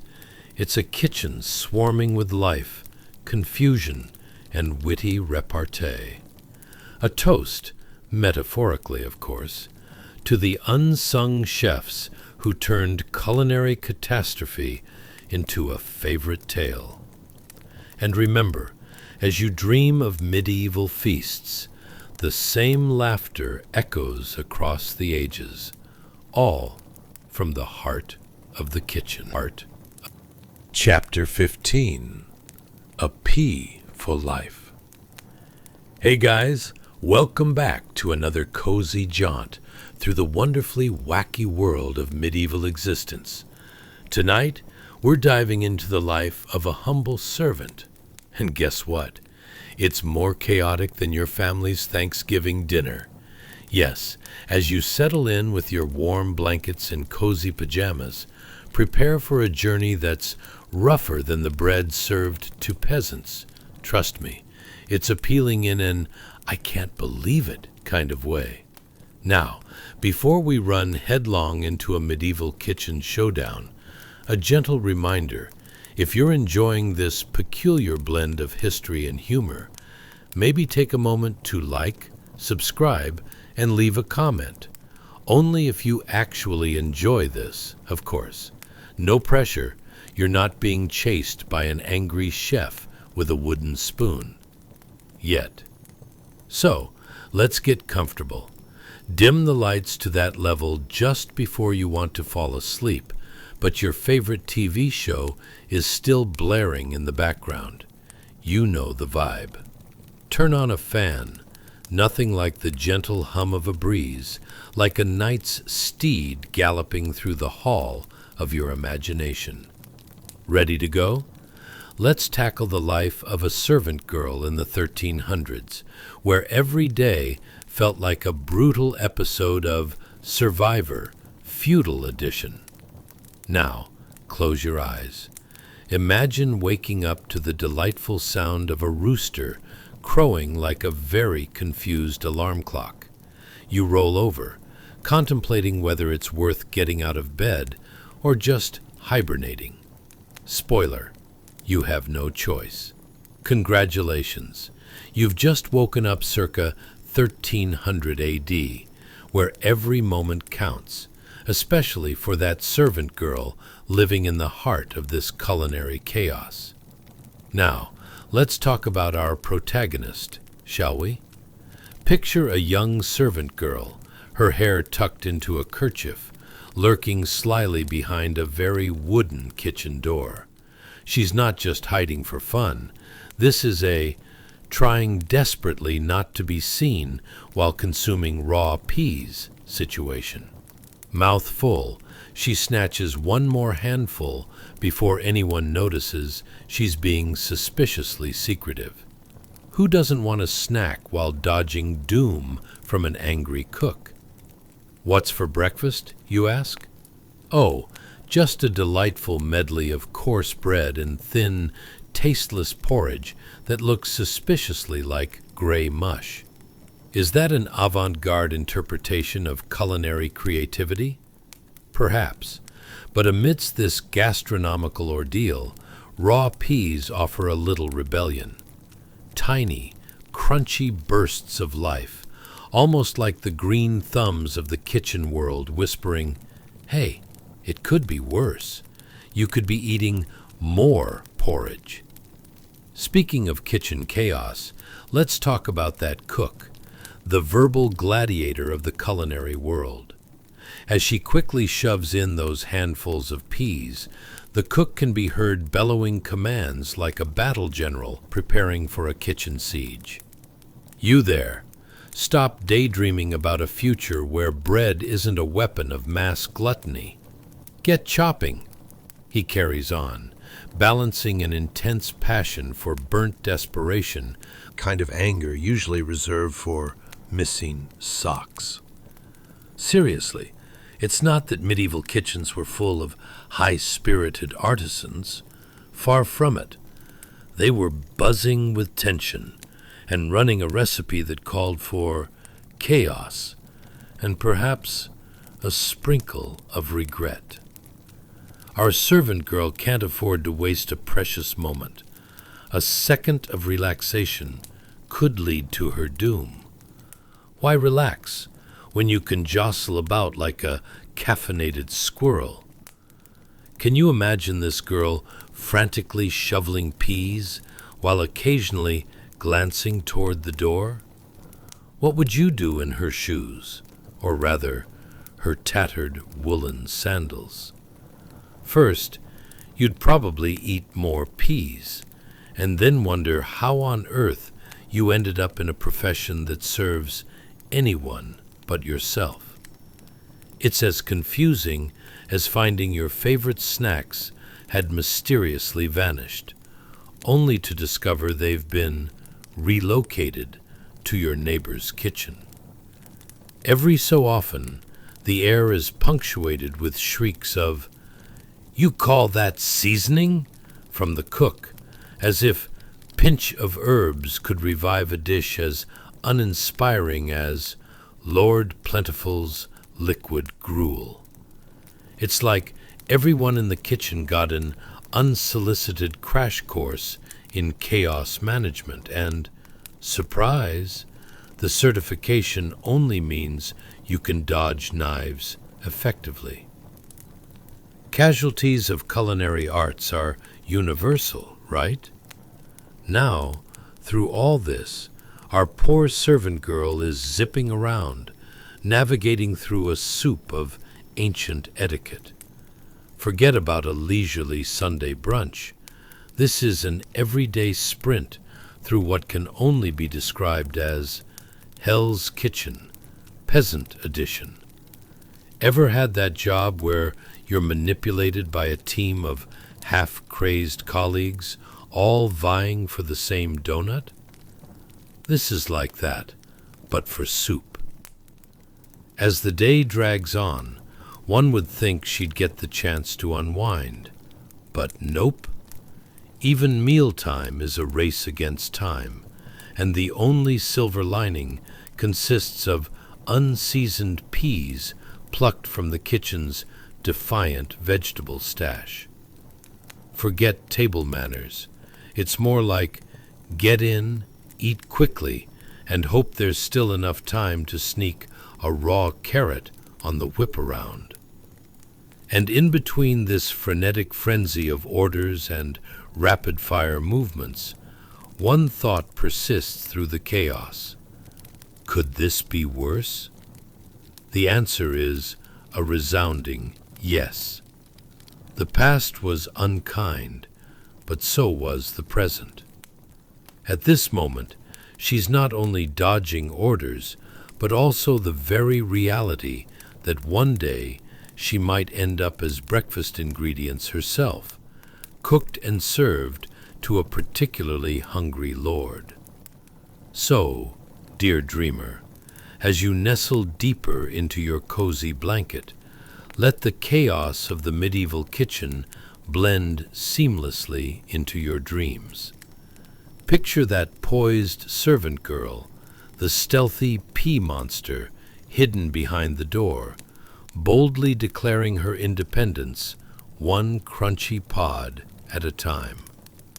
Life behind the scenes may be frenzied and often a tangled mess, but amid the turmoil there's always laughter, hope, and just enough absurdity to keep every day interesting.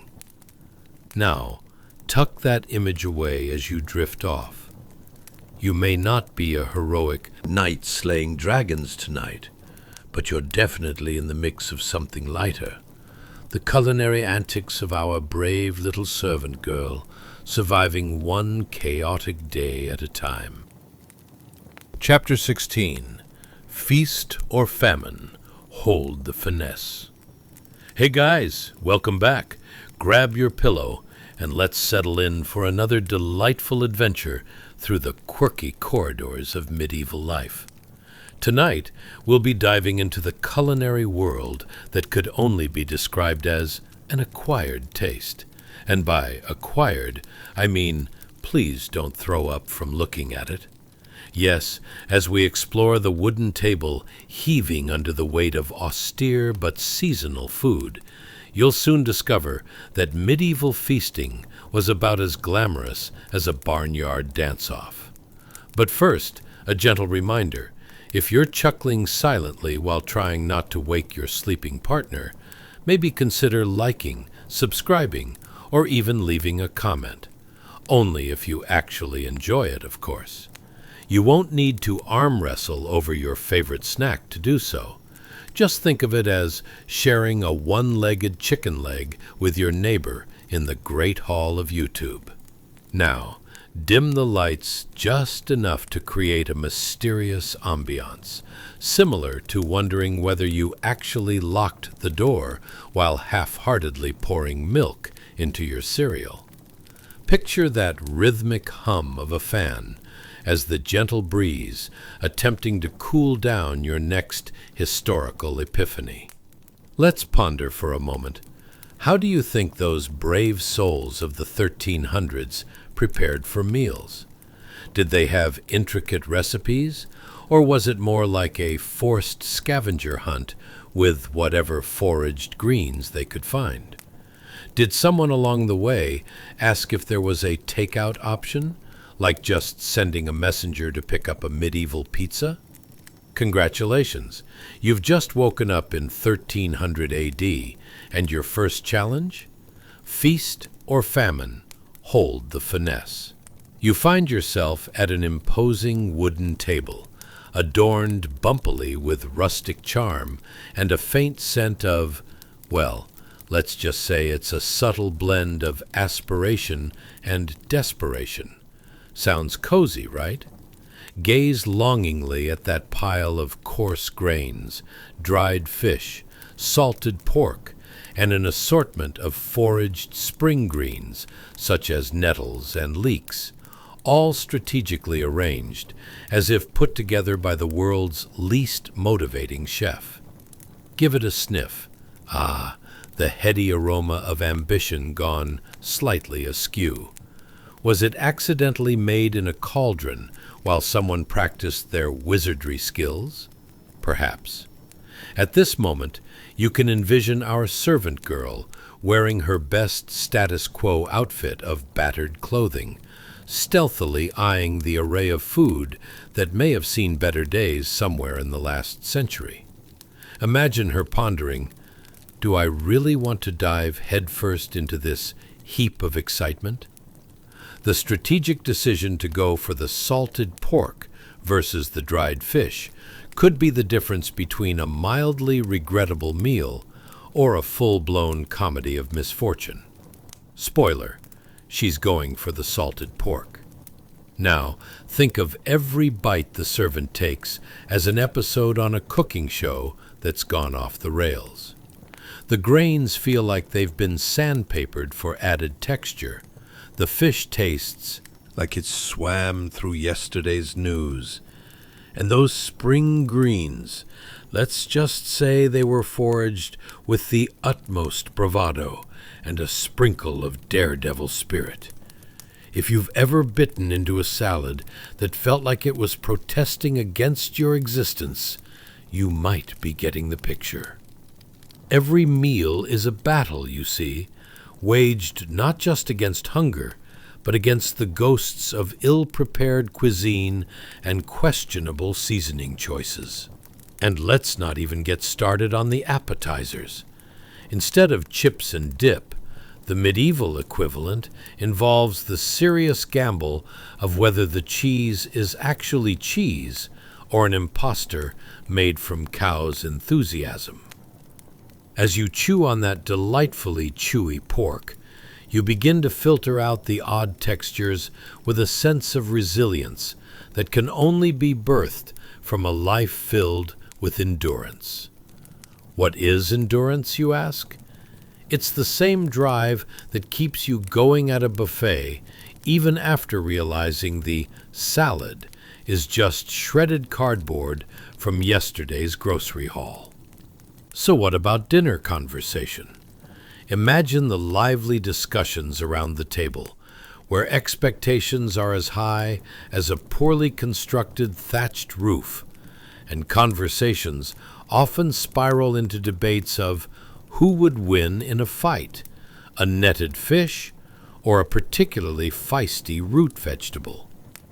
The night grows darker, your imagination gets bolder, and the possibility of actually enjoying the food brings forth a gentle laughter that, who knows, may even stir up a long-lost sense of camaraderie.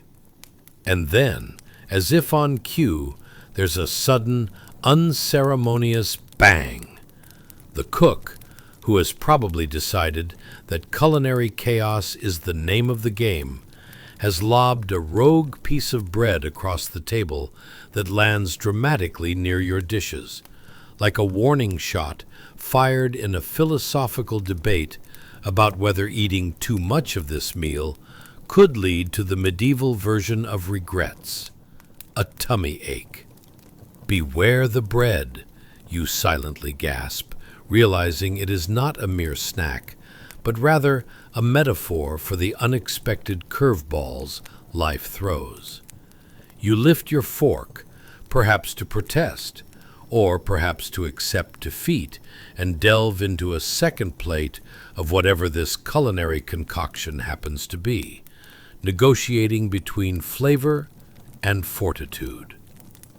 And so you find yourself drawn back to the potato and poetry that is medieval feasting, where every bite is filled with memories of endurance paired with absolute absurdity.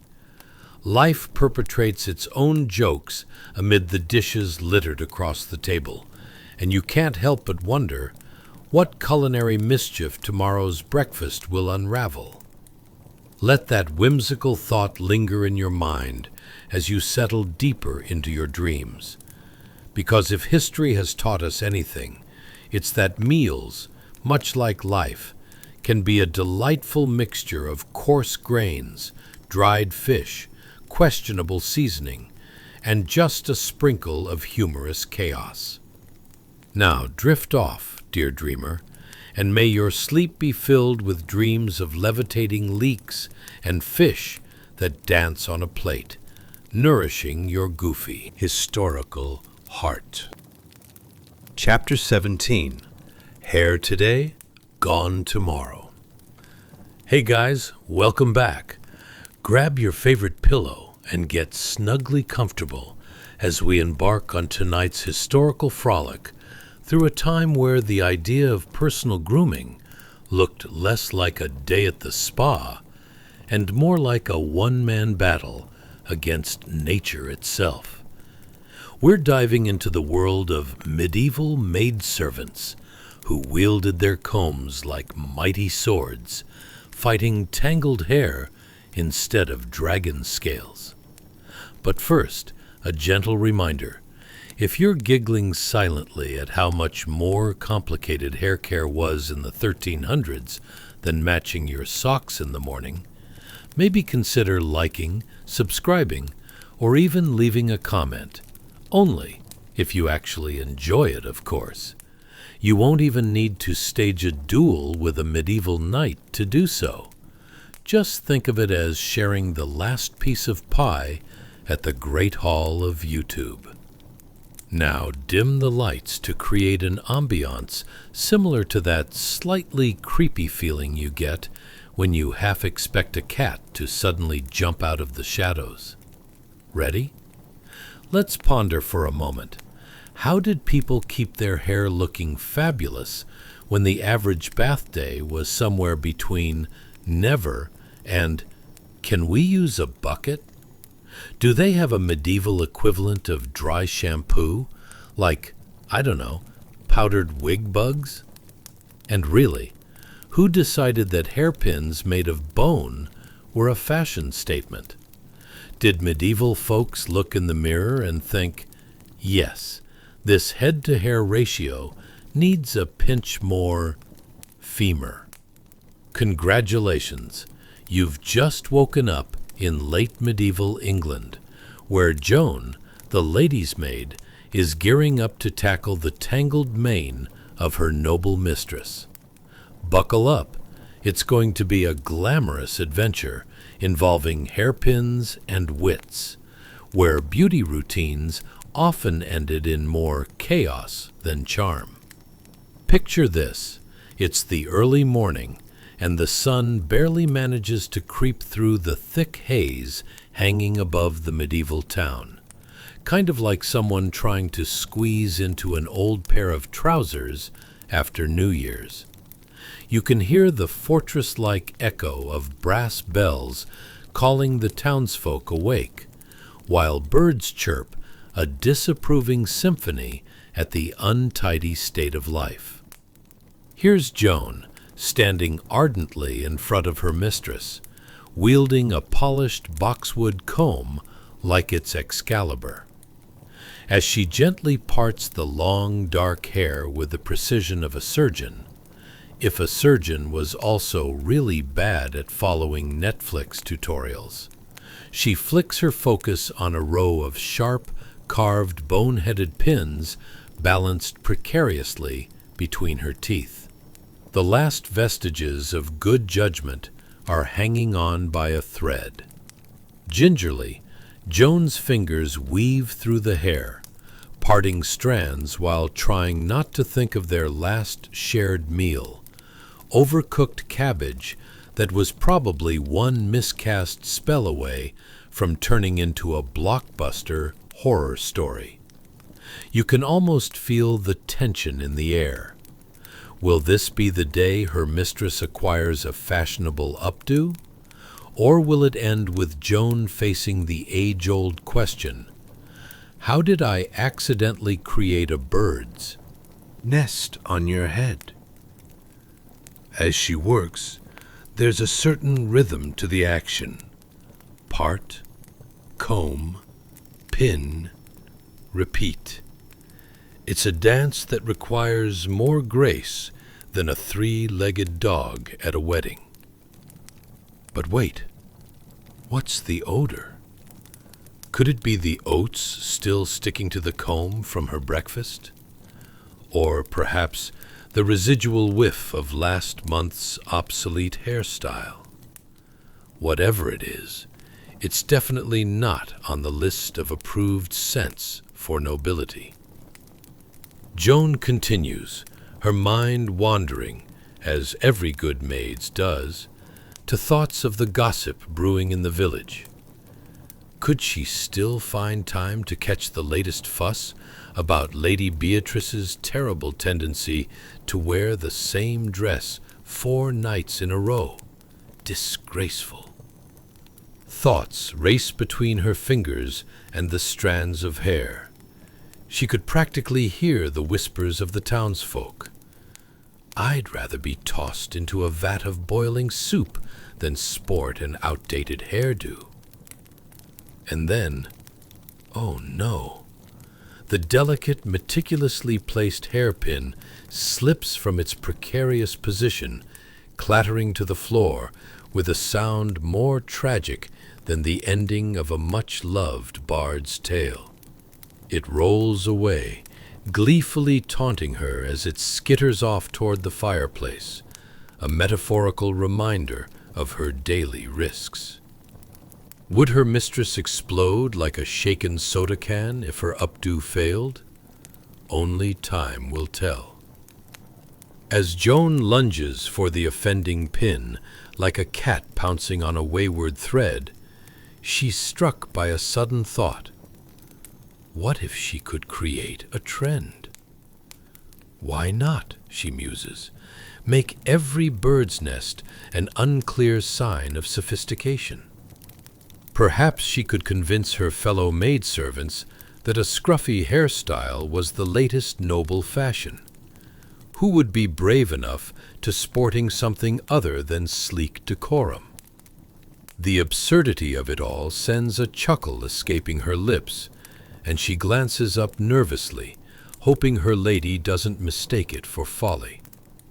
After finally securing the last pin, more like a seasoned warrior than a harried servant girl, Joan steps back with a smirk of self-approval.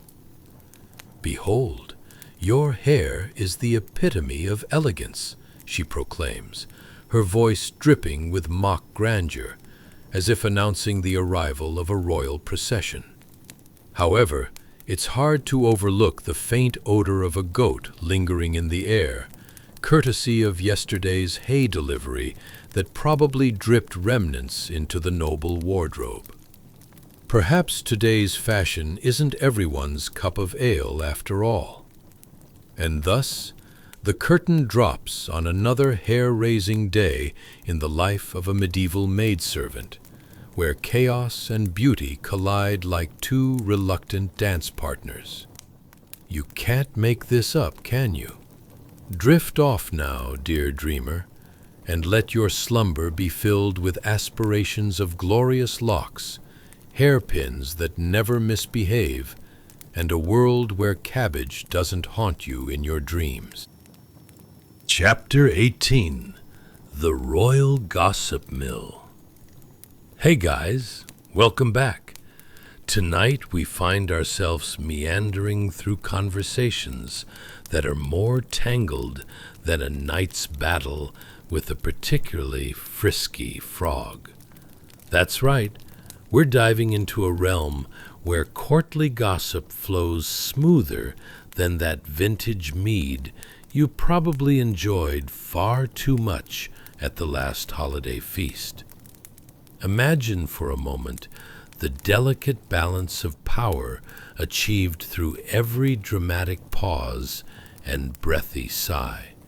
It's all about maintaining an aura of refined chaos amidst a whirlwind of nobles ready to roast each other over the slightest of fashion faux pas. I'm talking about a melodrama that would put our modern reality shows to shame.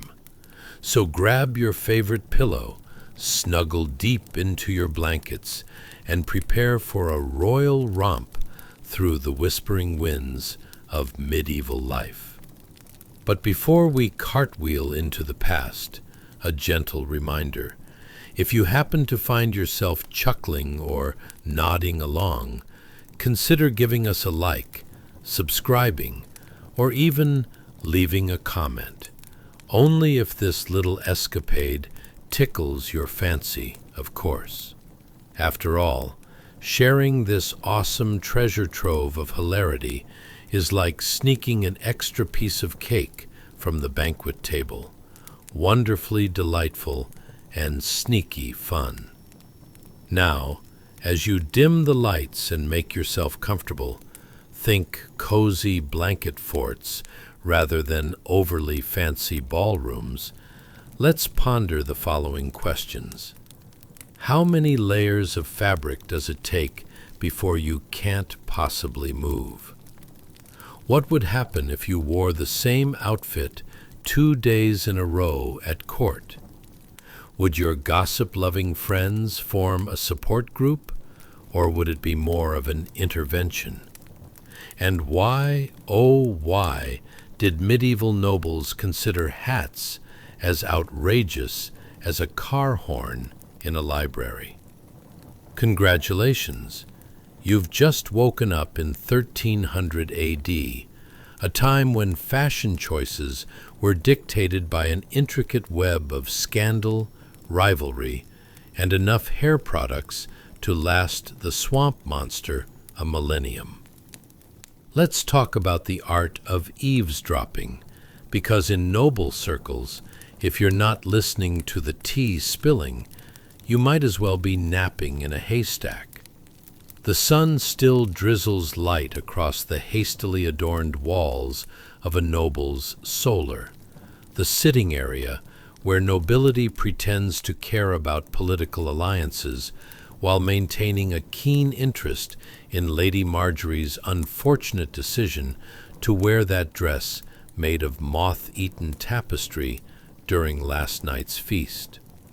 Between the clinks of goblets and the shuffling of extravagant gowns, your eyes are drawn to Joan, the lady's maid, who possesses a remarkable talent for keeping her face neutral as her mistress launches into a poetic vignette about a landslide scandal involving Count Reginald and a rather poorly timed supper in the company of 3 suspiciously charming goats. Joan stands there, ready with an array of hairpins, clearer than a battleground after a overly loud debate. She listens intently, nodding as though each piece of gossip is the most important nugget of wisdom.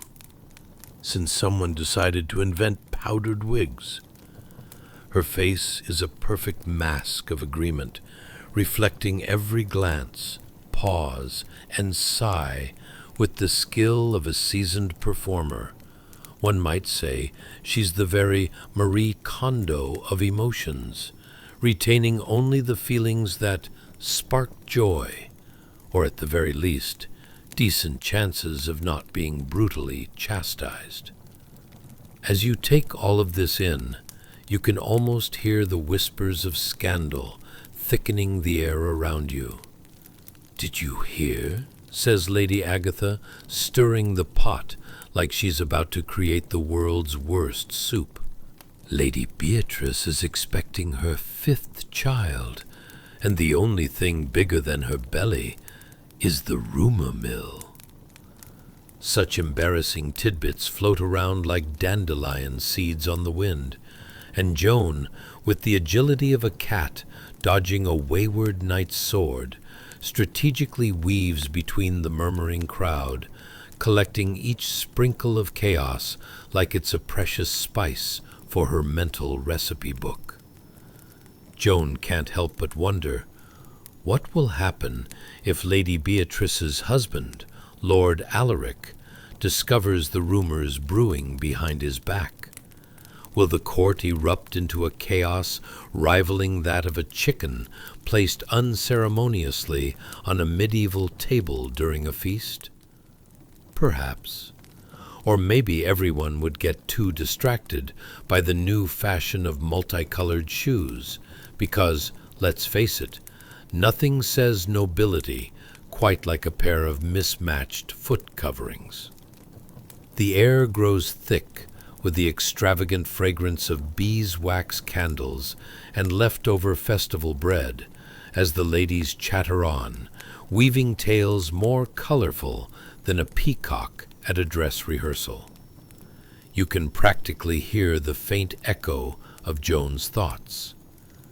If I play my cards right, perhaps I can sell a tale of my own and retire to a simpler life as a goat herder. After all, their gossip circles are far less dramatic.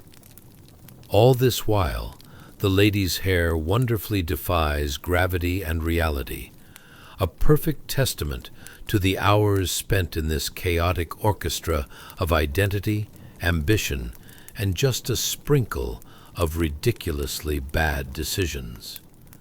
Joan chuckles silently to herself. If only I could convince everyone that my admittedly questionable pin placement is a new artistic trend. But alas, she knows full well that convincing the nobles of anything is as tricky as making a peasant believe that the Lord's harvest is bountiful, when it's actually resembling a sad pile of wilted root vegetables. As the echo of laughter and gossip blurs into the distance, you realize that Joan may just be keepsaking the innermost secrets of the noble class, while managing to delicately dodge the falling anvil of someone else's bad decision-making. That's her role, part hairstylist, part therapist, and all-around expert on the intricacies of social balance. So there you have it, a mysterious landscape of feathered hats, sprawling gowns, and side-eye glances worthy of a noble soap opera. Isn't history just the grandest comedy? Who needs a pot of gold when you've got a stack of juicy scandals and the ever-present danger of a misplaced hairpin? The absurdity never fails to amuse. Drift off now, dear comet of dreams, and let your slumber lead you down a winding path through the intrigues of noble flatulence and the misadventures of tangled tresses. Chapter 19. The Art of Flinching. Hey guys, welcome back. Tonight, we're venturing into a realm that's not just mildly interesting, but also hotter than a blacksmith's forge in July. Yes, we're getting up close and personal with the invisible labor that fueled the majestic lifestyle of medieval nobility.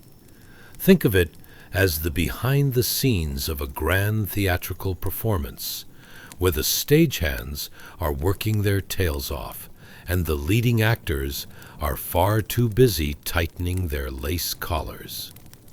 Now, if you've ever wondered what life might look like for the unsung heroes of the medieval kitchen, those brave souls who dealt with sputtering fire pits and the wrath of a hangry lord, tonight's your lucky night.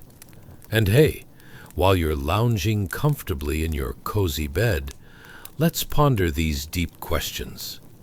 How does one properly communicate, "I'm trying my best," when you're a 13-year-old boy with a blistered hand? What did kitchen hierarchies look like? Was it more cutthroat than the latest episode of your favorite cooking show? And why, oh why, is a rogue meat spit the medieval equivalent of a sketchy Wi-Fi connection? So, congratulations. You've just woken up in 1300 AD, right where the rib roasting action is taking place.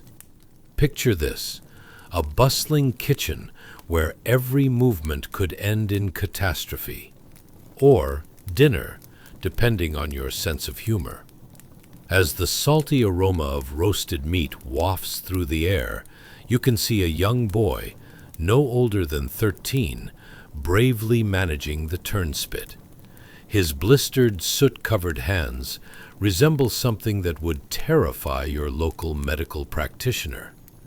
With every turn of the spit, you can almost hear the metallic groan as it fights against the smoldering fire beneath. It's a job that requires equal parts finesse and sheer luck, like trying to sweep the kitchen floor with an active broomstick. In this chaotic little realm, the kitchen is both a sanctuary and a ticking time bomb of culinary disaster. Fires crackle and pop like a medieval pop concert. The smell of meat simmers in a fuggy embrace, clinging to everyone within a 10-foot radius, like an awkward first date. Every time the young boy glances nervously over his shoulder, he fears the kitchener's inevitable wrath, a storm brewing with more fervor than a magician's assistant escaping from handcuffs. You can practically hear the kitchener's voice growling behind him, like an agitated hound guarding its cave. If that porcine delight doesn't spin evenly, you'll be skinning a turnip for the rest of the week, lad. The boy wipes a bead of sweat from his brow, only to promptly smear soot across his cheek in a spectacularly juvenile fashion. Who knew medieval face painting could be so on brand? Meanwhile, the kitchen bustles with a choir of helpers, each one vying for the kitchen's limited accolades of praise, their hands deftly plunging into gooey mixtures that would make today's food bloggers shudder in horror. It's a vivid scene, a cacophony of clattering pots, the sizzle of meat being tantalizingly jolted from a fiery abyss, and the occasional shout of, "Careful, the soup's plotting to escape again." The job is more nerve-wracking than a cat in a room full of rocking chairs. Yet the boy knows he must keep rotating the spit, ruminating on the very real possibility of cursing himself into a fate worse than being caught practicing a sword dance. He may as well be flipping pancakes in the middle of a medieval jousting match. The stakes are just that high. But let's take a minute to pause and appreciate the absurdity of this whole situation. Imagine being thrust into a medieval kitchen only to realize that you're now the sole protector of a roast beast revered above all others. Throw in the terrifying imminent doom of the kitchener with his booming voice and worse than your breakfast hot take on culinary disputes. Honestly, it's the equivalent of being responsible for the Wi-Fi connection during a family Zoom call, and you know you have to keep it going no matter what. As the meat twirls, perhaps unevenly, but so does life, the boy begins to entertain the thought of replacing his spatula with a laser pointer. Who wouldn't want to spice up cooking like it's an episode of Nailed It? The fire crackles in response, almost laughing at his daydreaming, its flames flickering mischievously. Suddenly, the kitchener appears in his full-blown angry glory, like a storm cloud with a taste for feasting. The boy straightens up instinctively, shifting into a defensive stance. The kitchen falls eerily silent, as if every pot and candle holder is holding its breath in anticipation of impending doom. That roast looks more uneven than a man's haircut from Cassandra, the Barber of Doom. A wave of shame washes over him. He has committed the gravest of sins in the culinary hierarchy. As the kitchener rants about the art of even cooking and the importance of not serving slop at the Lord's dinner table, you can't help but chuckle quietly to yourself. It's a hilariously grandiose declaration about something so simple, yet it's taken so seriously here in medieval reality. As you settle into the tranquility of your cozy evening, remember that the next time you worry about your cooking skills, or if your Wi-Fi goes down during a Netflix binge, just think about our young hero with the blistered hands. Because when it comes to life, if you're not busy spinning the spit, you might end up in a soup too hot for even the bravest of souls to handle. And you honestly can't make this stuff up. Chapter 20. The Tally of Tedium. Hey guys, welcome back. Tonight we're jumping into the largest game of Tetris you've ever seen. Only the pieces are barrels, and they're filled with barley, beans, and perhaps a few rogue rats. You know, for flavor. We're about to explore the fascinating world of the kitchener and his storeroom, a veritable treasure trove of edible necessities. But don't get too excited, because food preservation has never looked so grim. Now picture this. You're standing in a dimly lit storeroom in 1300 AD, surrounded by the unmistakable scent of, well, could be barley, could be last week's mystery stew.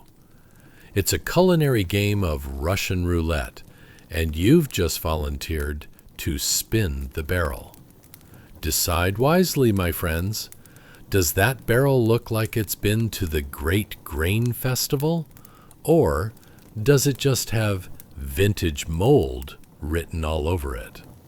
Imagine also having to explain the concept of a food budget to a fellow kitchener. Sorry, my lord, but alas, we've run out of salt, and instead only have an abundant supply of dusty dreams. Would you like me to sprinkle some hope on your porridge instead? As you shake your head, chuckle softly at the absurdity, and get cozy under those thick blankets, let's dive into what management looks like when you're tasked with the most riveting job of the medieval kitchen: tracking rations with your trusty tally stick. Yes, the tally stick, which sounds like some form of medieval sports equipment, but in reality is just a wooden rod where marks are scratched to denote the quantity of food you've got left. It's about as thrilling as second-hand wool. You see, our serious kitchener, a man whose brow is more furrowed than a farmer's field after an unexpected drought, standing vigil over the dwindling supply of food. With his tally stick in hand, he resembles an ancient accountant desperately trying to balance the books while simultaneously preventing impending famine. It's like watching someone try to maintain a box of kittens, but instead of adorable fluff balls, it's a pile of barley and beans that seem to be plotting a revolt. In the chilly air, the smell of storage fills your nose, an aromatic medley of earthiness with a hint of, why does this even still exist? It's a mixture that would make even a seasoned forager think twice before reaching for a snack. You might call it aged rustic charm. The kitchener, however, wouldn't use such marketing jargon. He's too busy focusing on whether the Lord can make do with a slightly short supply of lentils this week without going into a culinary crisis. Let's take a moment to consider the task at hand. Imagine not only deciding what the Lord eats, which could honestly help shape or shake the kingdom's reputation, but also having to deal with the strife of calculating how much food you have left, like you're preparing for some apocalyptic winter where everything turns to ice. And all you have left is a lone carrot sticking out of the ground. Would you prefer that carrot, or would the Lord like a side of meatloaf made from yesterday's leftover intentions? The kitchener paces back and forth among the rows of barrels, muttering calculations under his breath like a mad wizard. If I take 2 barrels of barley and add 1 cask of dried beans, what do we have? Dismal prospects for dinner. In this world of high-stakes pantry management, efficiency is the name of the game. After all, you wouldn't want to set off a kitchen revolt over stewed cabbage, not when the stakes are higher than your average peasant's expectations. And if you think family dinners are chaotic, just imagine one in a medieval household. with the nobles dining in their lavish chambers, feasting on delicacies, the kitchen crew faces the even bigger task of managing the leftovers. Leftovers. That's where culinary creativity enters. There's nothing quite like transforming yesterday's soggy porridge into this week's gourmet artistic masterpiece. Just don't ask anyone what it really is. Pretend it's a napkin origami competition gone terribly wrong. Suddenly, you hear an ominous creaking sound from the floor above, where the noble family is no doubt enjoying a feast fit for royalty. What was that, you wonder? The kitchener doesn't flinch. He has seen far too many days of dinner disasters. Probably just last week's cabbage plotting its escape, he mutters. And you roll your eyes, thinking you've never wanted to be a cabbage less in your entire life. Meanwhile, the storage room becomes an inadvertent hideout for a sneaky rat, who bravely emerges, scouting for a snack like the valiant knight of nibbling. The kitchener notices. Seems we're not the only ones who can't resist a good meal, he declares, swatting at the creature with the kind of energy usually reserved for a fire-breathing dragon. The rat darts away, perhaps considering a career in herbalism instead. It heard the kitchen wasn't a safe place for its long-term health. As the kitchener scribbles on his tally stick, resigned to the varying fates of the food supplies, he can't help but reflect on the absurdity of his daily grind. If only his lord could comprehend the vastly complicated arithmetic of food preservation, a skill more difficult than convincing a cat to take a bath. And just like that, you sit back, noticing that organizing a pantry was never merely about stockpiling food. It was a dance with destiny, a balancing act of delectable proportions, but mostly a lot of beans. You realize that every grain has a story, every barrel a history, and that somehow this ordinary, tedious existence is what it took to bring noble to the dinner table. It's a strange and delightful unraveling of life's intricacies, revealing that perhaps managing a medieval kitchen isn't too different from trying to juggle our own chaotic schedules today. So the next time your refrigerator starts looking like it's been raided by a band of warlords, remember our Kitchener friend, surrounded by dwindling food supplies and rodents plotting against him, yet somehow still finding humor in the simple but vital task of keeping hunger at bay. Because you can't make this stuff up. Chapter 21. The Crusty Culinary Conspiracy. Hey guys, welcome back. Tonight, we're about to embark on a culinary adventure that's only slightly less chaotic than trying to get your kids to clean their rooms after an afternoon snack explosion. We'll dive into the raucous world of medieval leftovers, where the only thing standing between hungry servants and culinary disaster is a thin layer of crust, a lot of hope, and one very distracted cook. So go ahead, dim those lights a bit, grab that cozy blanket you swear you'll actually wash someday, and settle into a comfy position. But before you drift off into your dreams of gravy-laden feasts, let's ask ourselves, what was life really like for those poor servants who had to scrounge for scraps after the noble family had their fill? Did they really think hoping for today's moldy bread to turn into tomorrow's fine dining was a viable strategy? And let's be real, have you ever tasted bread so stale it could double as a doorstop? Congratulations! You've just woken up in the year 1300 AD, in a kitchen bustling with activity, and you've already missed breakfast. The aroma of last night's meat pie lingers in the air, only to be accompanied by the smell of something distinctly questionable.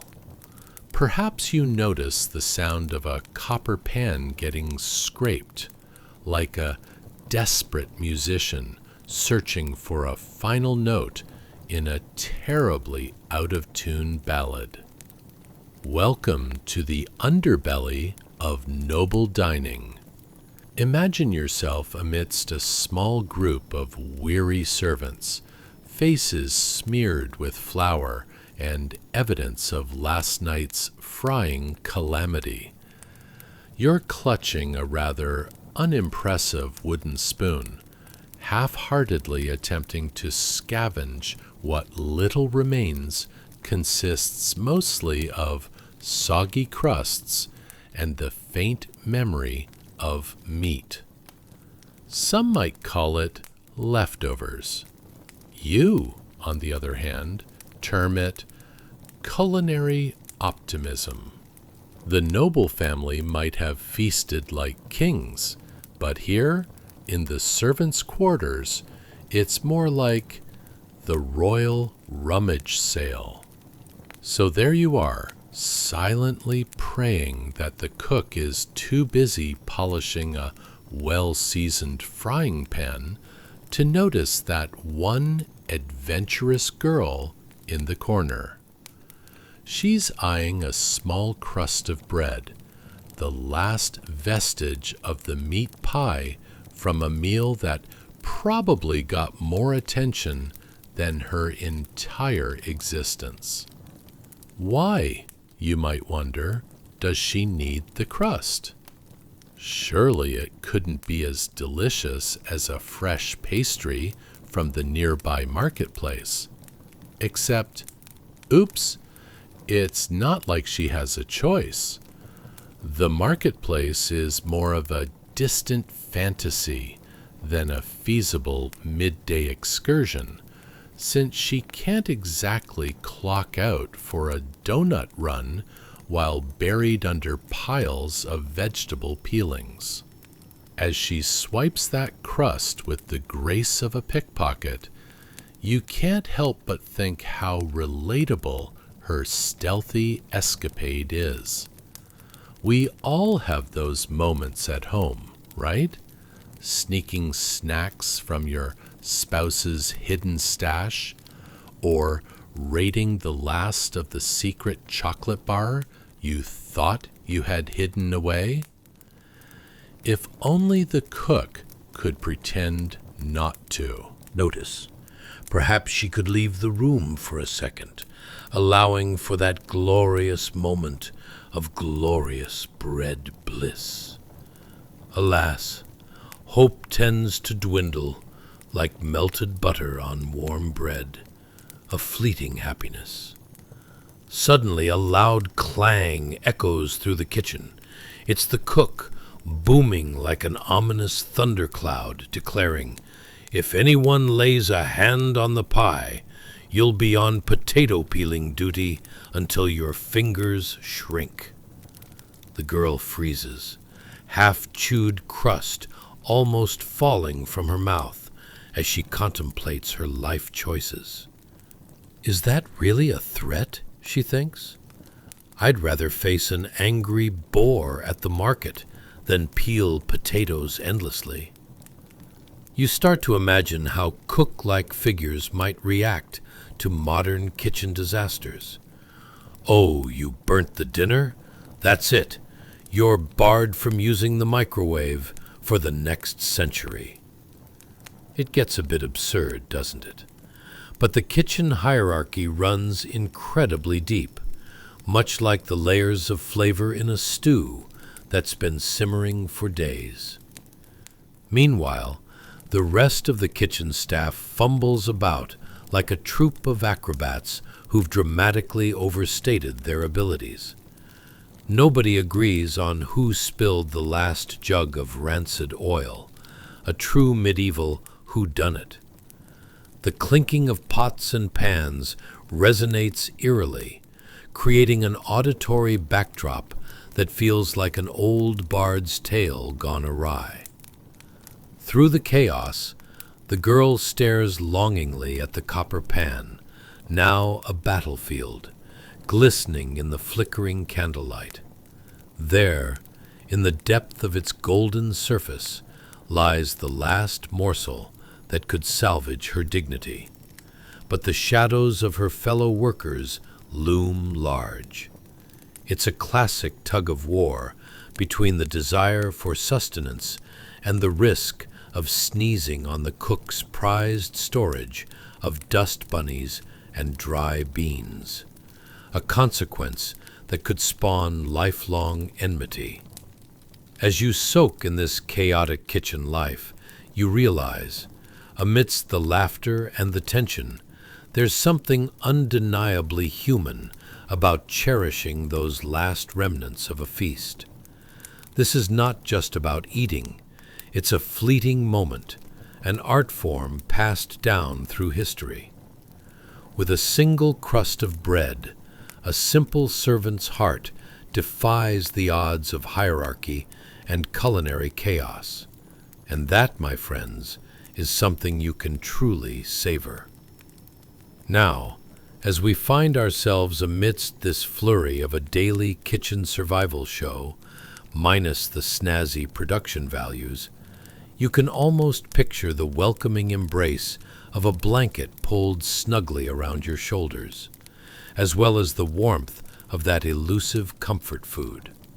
Because, in the end, it may be nothing more than crusts and dribbles, but this kitchen experience truly is what slapped a hearty stamp of nobility on medieval life. So, let's take a moment to appreciate the irony of our beloved leftovers. Maybe your refrigerator doesn't come with a crescent moon's worth of dust, or an active rack population contemplating job offers, but it does invite those nostalgic moments each time you reach for a palatable relic, even if you're just hoping against hope that today's culinary gamble pays off. Chapter 22, Beneath the Elder Tree. Hey guys, welcome back. Tonight, we're stepping into a world so thrillingly grim that even your most exhausting Monday might seem like a summer picnic.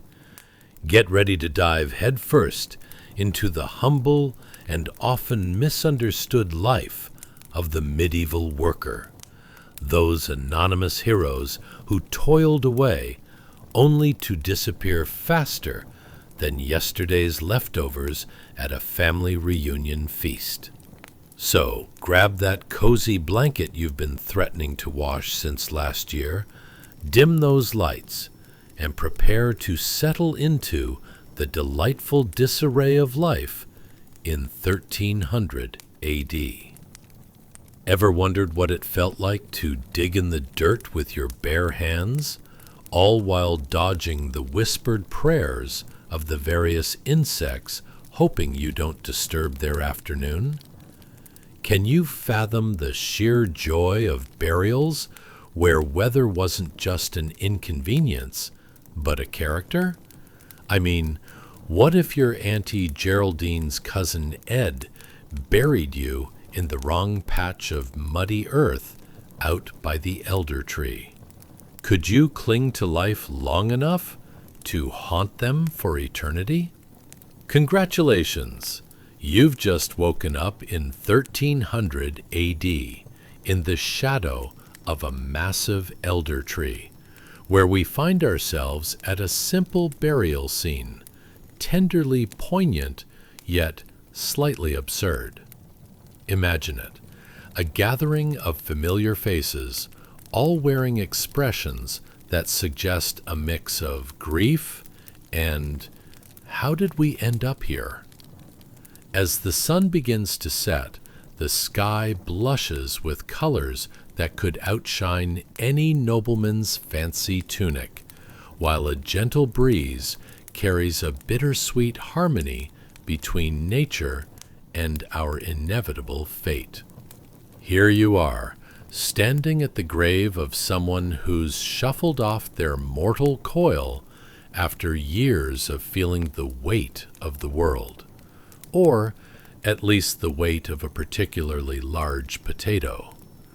You begin to ponder the significance of this odd, sacred ritual, where hands, rough and calloused from years of labor, lower the body into the earth with the finesse of a toddler at their first birthday party, runaway cake included. Oh, but wait, what's that sound? Is it the distant droning of an oblivious cow? Or perhaps the neighbor's toddler who has decided that now is the perfect time to demonstrate their interpretive dance for the moment? Either way, the solemnity of this affair is matched only by a cacophony of life's absurdities. It's as if the universe itself has decided that, even in death, laughter will not be left behind. A crooked wooden cross is hurriedly fashioned, standing as a monument to this whole mess, marking the grave like a particularly ambitious toothpick, telling the world, "I hold all the secrets of last year's harvest." What heartfelt stories will be whispered around this peculiar patch of earth? Perhaps tales of how our dearly departed can no longer be blamed for the missing turnip, or the curious case of the mysteriously vanished cheese.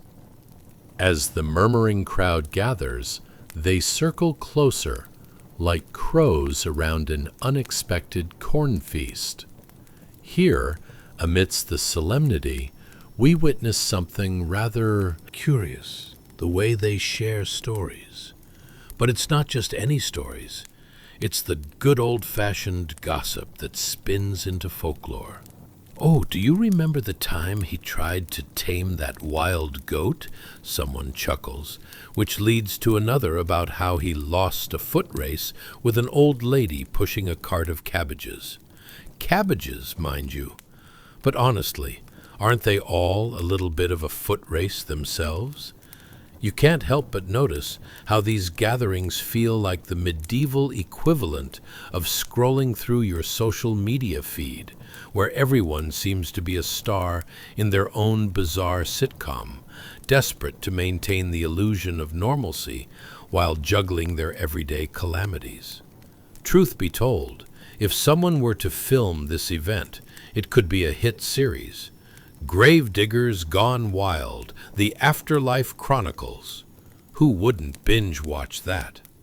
You begin to wonder if somewhere, in the distant future, people will take their loved ones to the supermarket to symbolize their final resting place.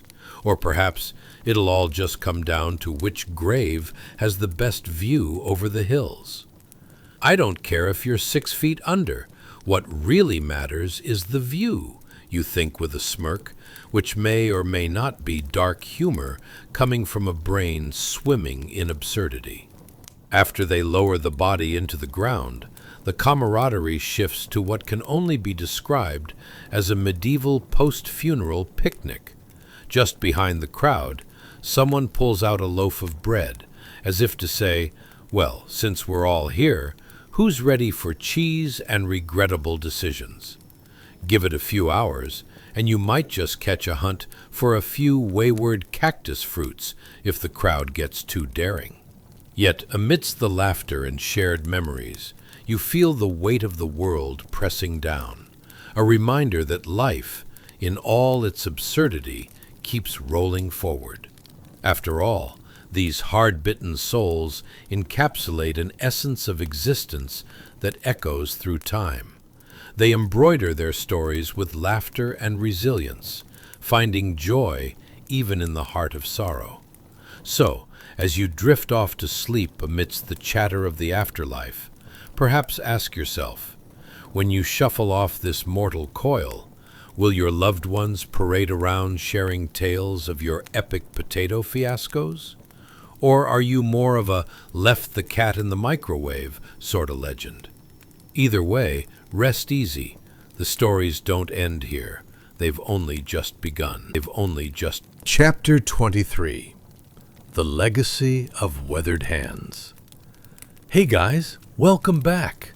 Tonight, we're peeling back the layers of history to discover the fascinatingly unglamorous role of the medieval worker, the unsung champions of yesteryear who made life in 1300 AD possible, even if they were more likely to get a splinter than a pay raise. Get ready to dive into a world where achievements were often measured by the number of potatoes you could carry on your back while dodging the neighbor's goose with a vendetta. Now, imagine what it was like to wake up in a time when work from home meant just step outside and avoid that oddly aggressive rooster. You might question, what did their breakfast look like? Did they use lemon zest? Was coffee worth the treacherous trip to the market? Spoiler alert, no. So, grab that favorite blanket, the one with questionable stains that could tell stories of their own. Dim those lights, and let's meander into a world where labor was as noble as it was absurd. Congratulations! You've just woken up in 1300 AD, somewhere in the pastoral countryside, where the phrase, getting your hands dirty, wasn't just a euphemism, it was a necessity. Now, as you wander through the ramshackle landscape, your attention is drawn to the old, weathered hands that once helped mend a rough-hewn wooden fence lingering nearby. These hands, if they could talk, would share tales of childhood scrapes, the daily dramas of livestock, and the trials of dodging an angry hen. Take a moment to picture this old man, with hands more wrinkled than a month-old apple, resting gently on that fence, contemplating the legacy he'll leave behind. Now let's pause and appreciate what it took for this noble man, not the kind wearing a shiny suit of armor, mind you, but rather a man in tattered clothing, with the earthy aroma of sweat, prayer, and perhaps the remnants of yesterday's gruel. This is what laid the groundwork for the medieval lifestyle. He wasn't just fixing fences, he was crafting dreams, or at least preventing them from wandering too far into the neighbor's garden. You see, every knot tied in that fence carried whispers of dedication, or possibly just the wish to keep sheep from staging regular escape attempts. Let's consider the daily grind of our medieval friend who would rise before the sun, a time when roosters were more reliable than any alarm clock. "Rise and shine," they'd chortle, while simultaneously doubting the wisdom of the last pint of ale. Days were filled with toil, thatching roofs, digging ditches, or performing laborious tasks that made modern-day gym memberships look like a light cardio session at the local park. Ever worn a straw hat while climbing a roof? Spoiler alert, it's like being a human scarecrow, minus the charming rural attire. And what sweetness lay in the simple act of prayer as he straddled the line between religion and practicality. Often you could spot his hands fumbling Through the soil, as he muttered wishes for a bountiful harvest, which had about the same odds of coming true as winning the festival's pie-eating contest while being chased by a particularly peckish goat. Oh, but the joys didn't end there. After hours of back-breaking work, one would indulge in a lofty dinner, potentially consisting of last week's turnip stew that was still trying to escape its ancient clay pot. It's like modern cuisine's hipster fixation, taking leftovers and calling them artisan, while simultaneously praying they wouldn't grow legs and run away. As dusk would settle like an uninvited guest at a family reunion, it provided our friendly laborer an opportunity to reflect on his day. Greeting the moon like an old friend who needed more soap, he would inspect his handiwork, pride swelling as he admired a fence that, coincidentally, was mostly still upright. Every creak from that fence echoed with the silent companionship of all the labor he had poured into it, much like listening to your knees crack as you stand up after binging a few too many medieval ales. Yet, despite the bruises, missing a few fingers, and endless tales of woe muttered under his breath, there existed a quiet dignity in this simplicity. It wasn't about securing riches or noble titles. It was about the knowledge that the world functioned through countless unseen hands, hands that prayed, patched thatch, and lent strength to the daily grind. Together, they spun the threads of history that would weave through generations, even if their names were as forgettable as last year's corn harvest. So, you might find yourself waking at odd hours of the night, questioning whether your ventilator is working properly, or if you've mysteriously ended up in a hayloft. Leave it to those weathered hands, calloused with experience, to remind you that while life may come with its own set of absurdities and discomforts, a bit of prayer and a steadfast heart can forge even the simplest fences into legacies more grand than some grandiose castle's courtyards. Tomorrow, you might just find yourself unconsciously creating your own legacy, perhaps mending a fence or inspiring laughter in the most unexpected of situations. The tales you carry, just like those weathered hands, have the potential to ripple through time, far beyond your humble potato field. And who knows, in the grand tapestry of history, perhaps someone will write a whimsical sleep story about it one day, or at the very least, share it over an extraordinarily unenthusiastic bowl of turnip stew. Chapter 24 of Windows, Drafts, and Uninvited Spirits. Hey guys, welcome back. Tonight, we're setting sail on a rather chilly voyage where peasants left their doors ajar not for a friendly neighbor, but to usher in wandering spirits seeking a sweet escape from the world. Yes, friends, it's time to explore the traditions and quirks of a medieval countryside. Spoiler, it's colder than your ex's heart after you turn down their recommended movies. So, before we dive into the fascinating cold abyss, I urge you to like, subscribe, and comment, but only if you actually enjoy this, because we only want to hear nice things from adventurers like you. Now, dim those lights, put on a fan, not that we need to recreate a windstorm here, but, why not? And find your favorite blanket, preferably one that had a less than ideal life as a sheep's scarf. Have you ever wondered what traditional medieval sleepovers looked like? Did they have awkward pillow fights, or was that just a luxury reserved for nobles? Spoiler alert, they didn't even have pillows. Ever tried to nap with a sack of straw as your headrest?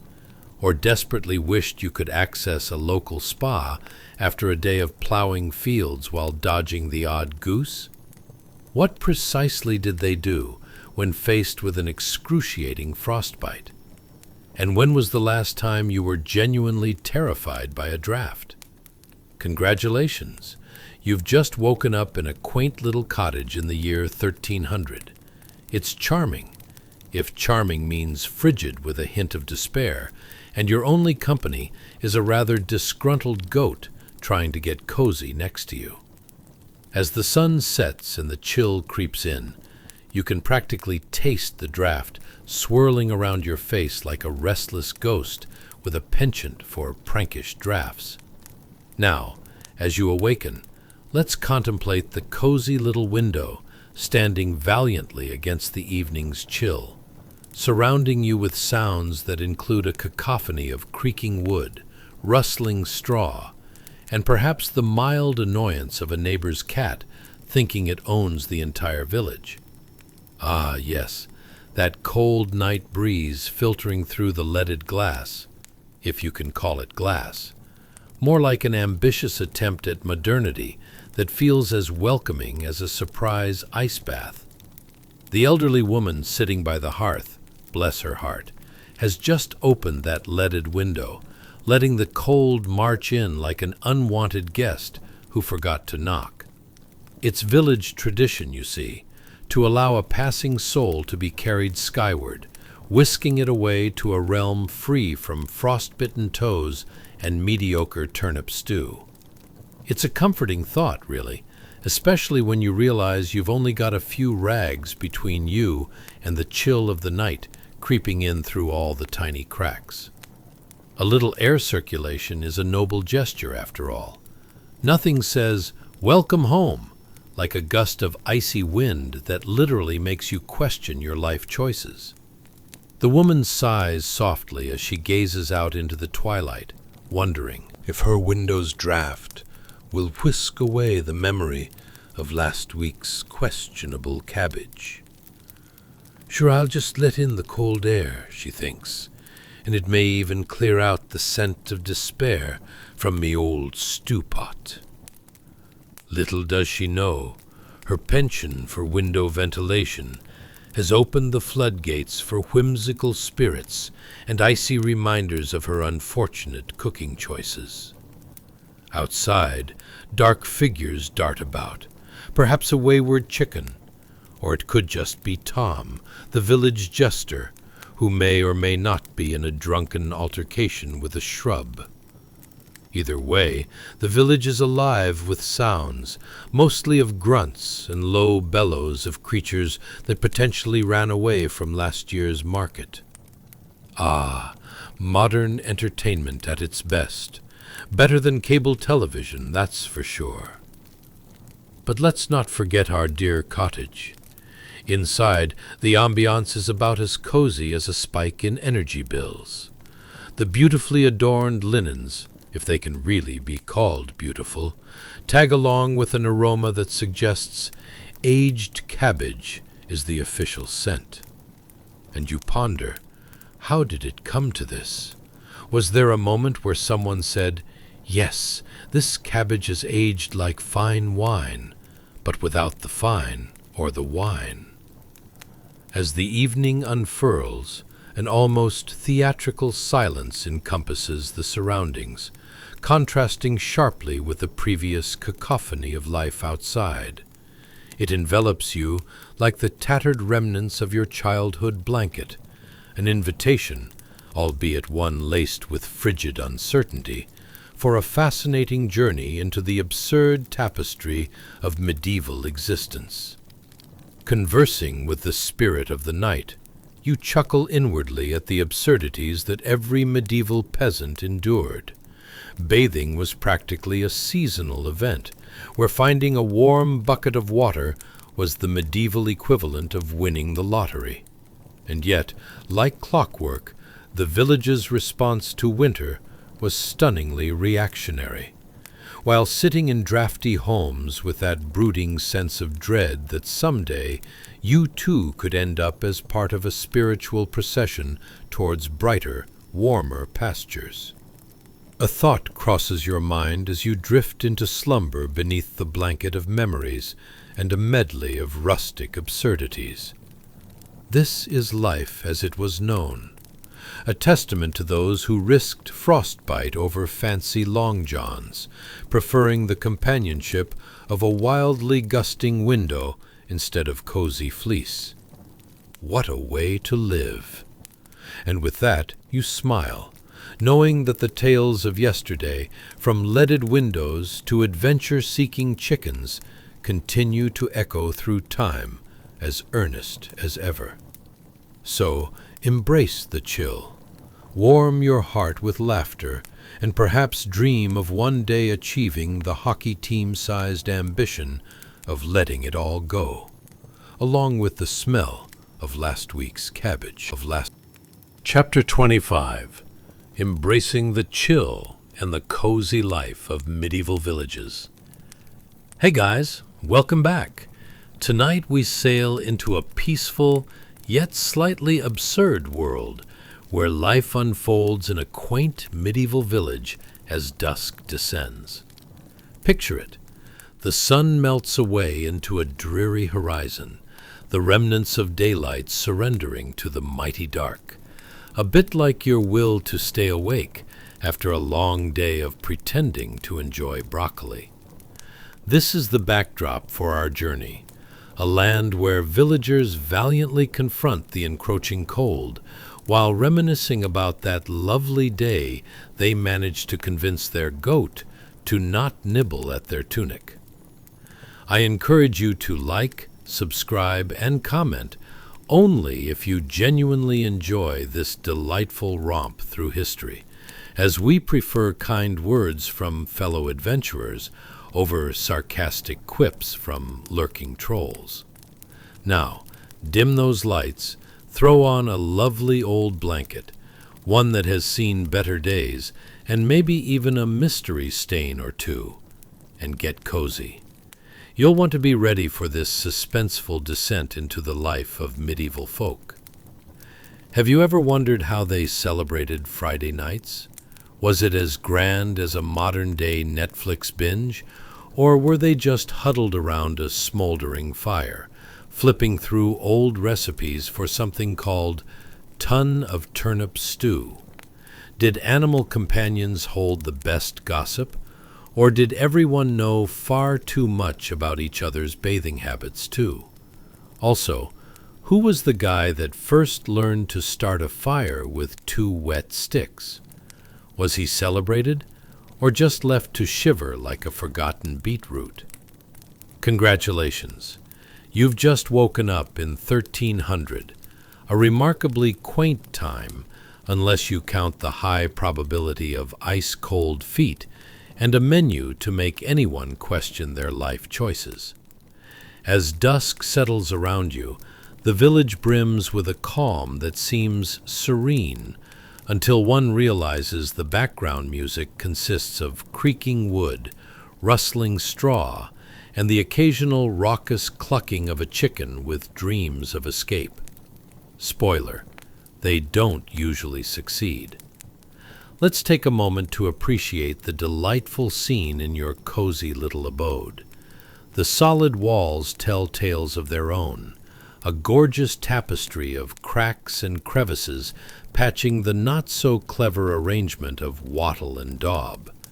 Yes, that charming mixture of mud and straw is as romantic as it sounds, if you're into rustic, earthy aesthetics, with a seasoning of animal dung, of course. Nothing screams cozy cottage quite like a home that's one gust of wind away from being a scene in a disaster movie. The sun has dipped, leaving the sky inky and the air outside just chilly enough to make you reconsider that life choice of leaving the door ajar for a wayward spirit, who, let's be honest, might just be a lost cat. A slight chill sneaks in through the gaps between your wall and what you've affectionately named your window, though most of it is simply a cleverly placed hole covered by draped animal hides. Ah, the artistry. Who needs actual glass when You can invite in the frost with open arms. you shift your gaze to the hearth, where a humble fire flickers and crackles, your only source of warmth in an environment that seems determined to be as cold and unwelcoming as your fourth-grade gym teacher. The smell of banked coals and the remnants of whatever stew last graced your pot linger in the air like a gentle reminder that culinary delights were not the forte of your household.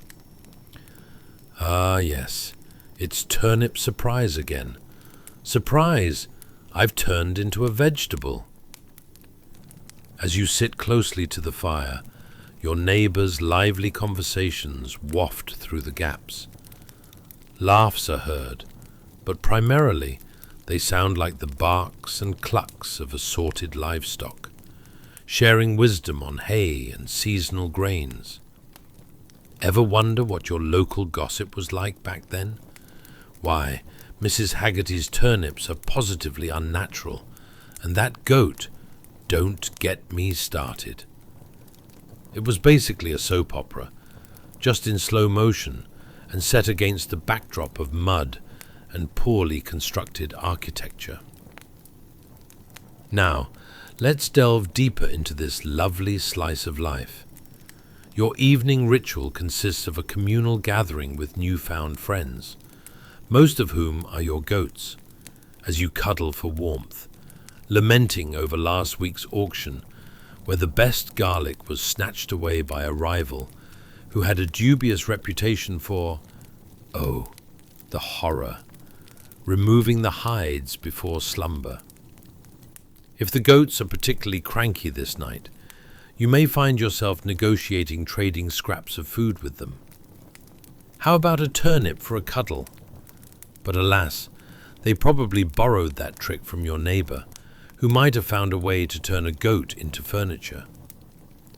The peace of the village evening wraps around you, almost lulling you into a state of blissful ignorance. Humbled by simplicity, you chuckle at the absurdity of their situation. The struggles of the day are heavy, but not nearly as heavy as the prospect of sleeping atop a bed of itchy straw while dodging the occasional disenchanted beetle. So, as the stars twinkle above and cast a faint light on your humble dwelling, you take a deep breath and embrace the chill. Each creak of the house offers up whispers of stories endured, lost to time. You might find solace in the thought of tomorrow's challenges, like cooking another turnip, a mystery that awaits your culinary prowess. Ah, yes, life in the medieval village is a vibrant tapestry of absurdity, laughter, and abominably cold feet, bound together by the invisible threads of resilience and hope. Because, at the end of the day, when all else feels a little too heavy, you can always find a way to laugh it off, or cuddle a goat, or cuddle. As we ease our way out of the medieval world tonight, take a moment to reflect on the strange, exhausting, and unexpectedly hilarious journey we've just drifted through. From sleepy servants rising before dawn to coax stubborn embers back to life, to young peasants wrestling with scratchy wool, smoky kitchens, and questionable stews, we've seen just how much invisible labor kept that world turning. Their days were long, their comforts few, and their victories, however small, were hard-earned. Yet somehow they still managed to laugh, endure, and survive another sunrise in a world that demanded everything from them. Tonight, we honor them, the cooks who battled fire like knights in an absurd culinary war, the scullions who slipped through cold stone corridors, the girls who danced across great halls, strewing herbs to mask a week's worth of odors, and the countless others whose names never made the manuscripts, but whose hands shaped every noble feast, prayer, and quiet domestic moment. Their resilience wasn't glamorous, but it was powerful. It was the heartbeat beneath all the velvet, ceremony, and splendor. And as you lie here now, clean, warm, comfortable, with soft bedding and no threat of turnip stew, you can let a gentle gratitude settle over you, for heat that appears with a switch, for light that doesn't rely on a struggle with tallow and smoke, for food that isn't one burnt cough away from disaster, for a world where rest is possible and even expected. So breathe deeply. Let the weight of the day fall away. Allow the quiet strength of those long-gone workers to guide you into peace.